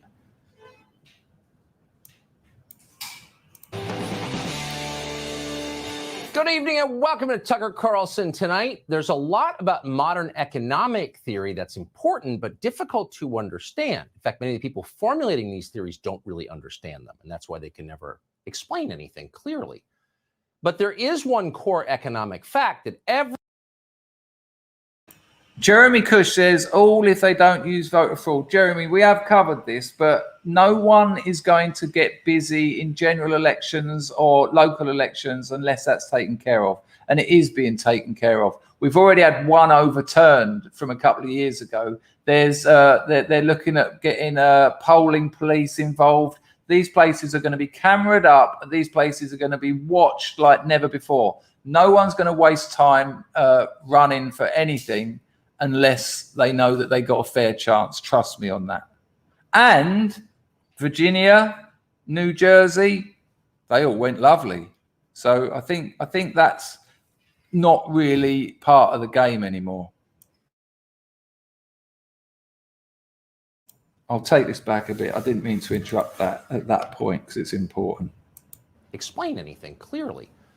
But there is one core economic fact that everybody, even those of us with poor math skills, grasp instantly, and that's when we're getting poorer. How do you know when you're getting poor? Well, you know you're getting poor when you don't have enough money to do the things that you once did. You are moving backward. It is a very scary feeling. Short of armed robbery, nothing makes Americans poorer faster than inflation does. Now, finance moguls who borrow money for a living love inflation. It makes their debt cheaper. It's a good thing for them. But everyone else hates it because it crushes them in ways that are very obvious day to day. So with that in mind, the new... And that goes with pretty much everything that's devastating in America. It's pretty obvious day to day. You know, we've spoken about normies waking up. They've been awake forever. They've been awake. They've seen it. Now it's about action. And when it is day to day, when all the work they've put in, all the effort they've put in to build businesses that can now just be rush burgled, and the local cops do nothing about it. The local DA does nothing about it. People won't prosecute these people. No, it's over. It's over. Unfortunately, we're going to have to wait because that's how the system goes. And they know they've got a little bit of time left to do as much damage as possible. These people hate America. That shouldn't be a surprise. Why do they hate America? Because they're communists. You know. Inflation numbers are out, and they're the worst this country has seen in nearly 40 years. According to the Consumer Price Index, inflation is up almost 7% over the past 12 months. It's very high. The problem is the reality is much worse than that, and that's because the Consumer Index is useless as a guide to life in America. It doesn't actually measure the cost of living. In that way, it is a lie. It's a rigged government number, one of many. Now, the CPI is calculated by assigning relative weight to different categories of goods. It's a very complex series of formulas. Some of them were formulated in good faith. Others were designed to deceive you. But in effect, the bottom line is the CPI does a very bad job of measuring how much it actually costs to live in this country. For example, and that's exactly what Wurzelroot was talking about the illusion, about this fake reality where they can fucking fuck about with the figures and go, oh. I mean, you know, not only have you got inflation, not only have you got rising prices, but you're also getting less for what you buy. You know, companies make their biscuits smaller. Companies put less cream in. Companies take a biscuit out. You buy that pack of biscuits, you might not know that it's missing one. They've got no legal right to tell you. It costs more. Because of inflation, the more it costs is actually more again. Inflation is known as the secret tax or the hidden tax, and there's a biscuit missing. Yeah, a fucking biscuit doesn't mean anything, but then times that by your old shopping basket. Times that by everything you do in life. Go to the cinema, go to a restaurant, anything, repair your house, your car. It's all, you can't ignore it. And that's good news for us. It's good news for us. And there's people talking about that. Tucker Carlson, for instance, who gets like about 10 times more views than CNN and BBC with that dude. Example, gas prices. In the CPI, gas prices constitute less than 4% of the total value of the products included. Now, that's realistic if you happen to live in, say, Manhattan, where pretty much nobody drives a car. But if you have a car and you drive more than a few miles to work every day, that's ridiculous, because for you, gas prices are a far larger part of your budget, and yet all of this is ignored by the CPI. You don't need to be an economist to understand this. The bottom line is these are not accurate numbers, but they were put together by people who we consider very smart. So you have to ask yourself, why are these numbers inaccurate? Think about it. The Consumer Price Index measures the downside of federal economic policy. So let's say you printed too many US dollars. You wanted to fund useless programs and pay off your donors. Now, if you did that, you would devalue your own currency. You would cause inflation. Over time, you would impoverish your own population. Those would be the effects. But of course, you would want to hide those effects. You'd instead want to tell everybody that thanks to you, the economy is great. And the Consumer Price Index allows politicians to do that. The CPI allows reckless, economically illiterate leaders to hide the mess they have made. It's a conflict of interest if there ever was one. It's like putting Bernie Madoff in charge of the audit committee. What do you think is going to happen if you do that? Fake numbers allow fake economists to tell a fake story about what's actually happening to the country. And do you ever need a better example of communism than that. Fake number. Let's just have that line again. That's what went on in the Soviet Union. That's what went on in Mao's China, and they keep doing it while people are starving. They keep, no, it's great. Everything's great. No, it's great. Fake numbers, fake blah blah. Listen to what he said, and it's a. In the Communist Manifesto, Karl Marx says you can summarize socialism in one line: the abolition of private property. Well, you can also summarize it in another line. And Tucker Carlson is about to say it again. The audit committee. What do you think is going to happen if you do that? Fake numbers allow fake economists to tell a fake story about what's actually happening to the country. And that's what they've been doing, without a doubt. I mean, if you want to look into that, there's plenty of information on the internet. No, everything's fine. You can only, what I'm trying, there must be an analogy. There must be something here. It's, you can only tell a starving person that they have eaten for so long. That's where America is at the moment. You can only tell a skeleton that it's well fed for a certain amount of time. It's madness, absolutely madness. Right, I don't want to show that one. Right, the show is going to start shortly. I think we'll leave that on for another day. Right, here we go. Memeology 101. Check this out. We always have a bit of this fella on this show. Don't worry, people. We will start shortly. 181 here. Lovely to see you all. Bosh. All right, first of all, to me, we have the strongest economy perhaps I have ever seen. See that number this morning, the unemployment number? It's the best in years, not best in 69. We have all spotted the endless help wanted signs, the housing and apartment shortages, the tremendous demand for goods and services, a marvel to behold. Oh, people are confident about their jobs. I say fantastic. And the ability to even get better ones if they want to. They're spending more than I've ever seen, but they're doing it with cash, not on credit. They're doing so in a roaring 20s style. Good evening, and thank you for joining us on this Friday night. We're going to begin tonight with the staggering inflation that is hitting Americans right in the wallet. Prices were up 6.8% in November compared to a year ago. That is the biggest increase in nearly 40 years. The cost of pretty much everything is surging: food, gas, electricity, housing, cars, and... To me, we have the strongest economy perhaps I have ever seen. See that number this morning, the unemployment number? It's the best in years, not best in 69. Lying is good. I mean, did you see the body language of the geezer? He was like this. That is a bloke who knows he's lying. I mean, did you? The economy's the best it's been for years. Yeah, right. Yeah, that's how you say it. Hello, Lorraine. Nice to see you. Bonjour, bonsoir, whatever. I mean, come on. It's so funny. It's just bullshit. And I'm telling you, normies want their lives back. And they know how to get them.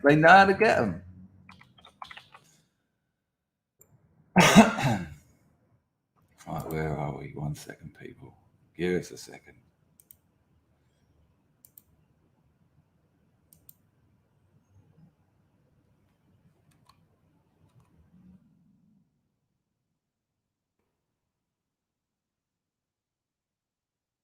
Right, listen, if you like reading, I've got a Substack. It's a platform for writing. I write true stories from my life. They're pretty grotty if you like that kind of nasty, greasy underbelly of existence. Link in the description. I'll never monetize it. Do us a favor. My stories are getting read nearly 2,000 times as soon as I put them up. In the first 24 hours, the last one got nearly 2,000 reads. Loads of great comments. No negative ones. There is one bloke who does it, but he sobers up and then deletes them in the morning. Link in the description. Even if you don't want to read the stories, it will help me because it will help Substack look at me and go, oh, people seem to like him. But you'll probably enjoy the stories. If a couple of people in the Scrubs chat could say whether they've been enjoying the stories or not, that would be quite helpful. The grift has been fair to middling today. Much appreciated. I'd like to thank everyone who donated. I'd like to thank Moslab and Rags for looking after the place, and a special guest moderator, dual citizen today. I will be streaming later. I don't know what time. Probably an early one. Probably start about R3 UK time. I'll be playing a bit of music as we leave, like I always do. The show is about to start. There's a couple more minutes to throw a couple of quid at me if you want. Thank you very much, Scrubs. Thanks for the lovely comments about my Substack in the chat. Look after yourselves, people, and I'll see you a bit later. Probably start about R3 UK time. Look after yourselves. Enjoy the rest of your Sunday, and I'll see you later. Ta-da! Boom. Go.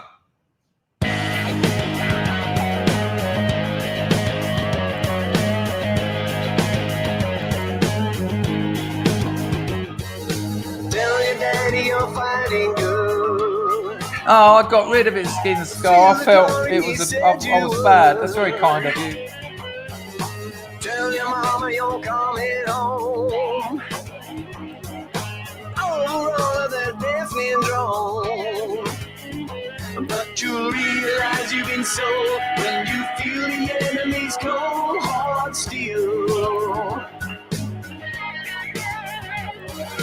Feel the dawn of your final day. Feel the fear and go anyway. Get right in that big black plane. Kill your conscience and numb your brain. But you'll realize you've been sold when you feel the enemy's cold hard steel. Oh Lord, nice one, Ash. Much appreciated. When you feel the enemy's cold hard steel. Nice one, Andrew. Machano Caprucci Tuto. Solo.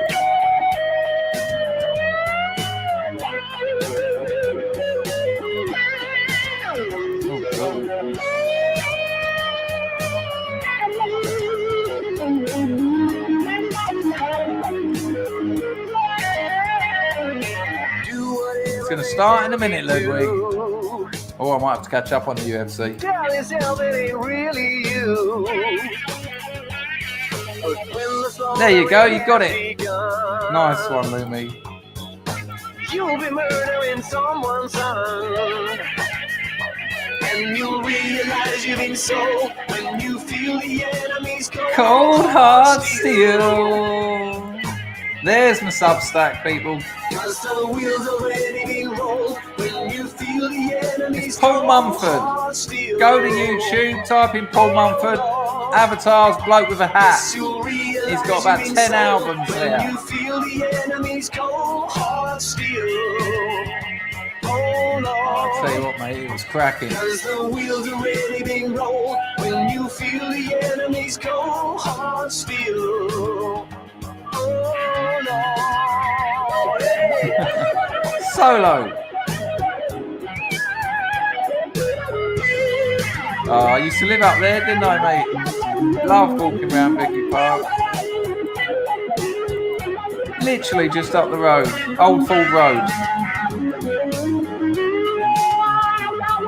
Oh, and also special thanks to Rags for a lot of the clips.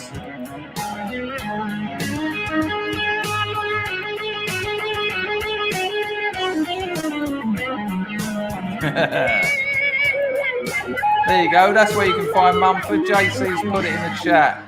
All right.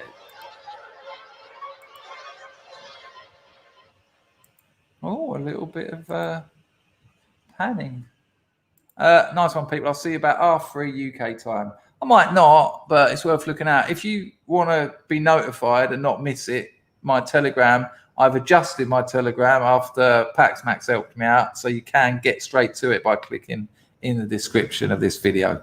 Thanks, people. Look after yourselves. Ta-da. Boom.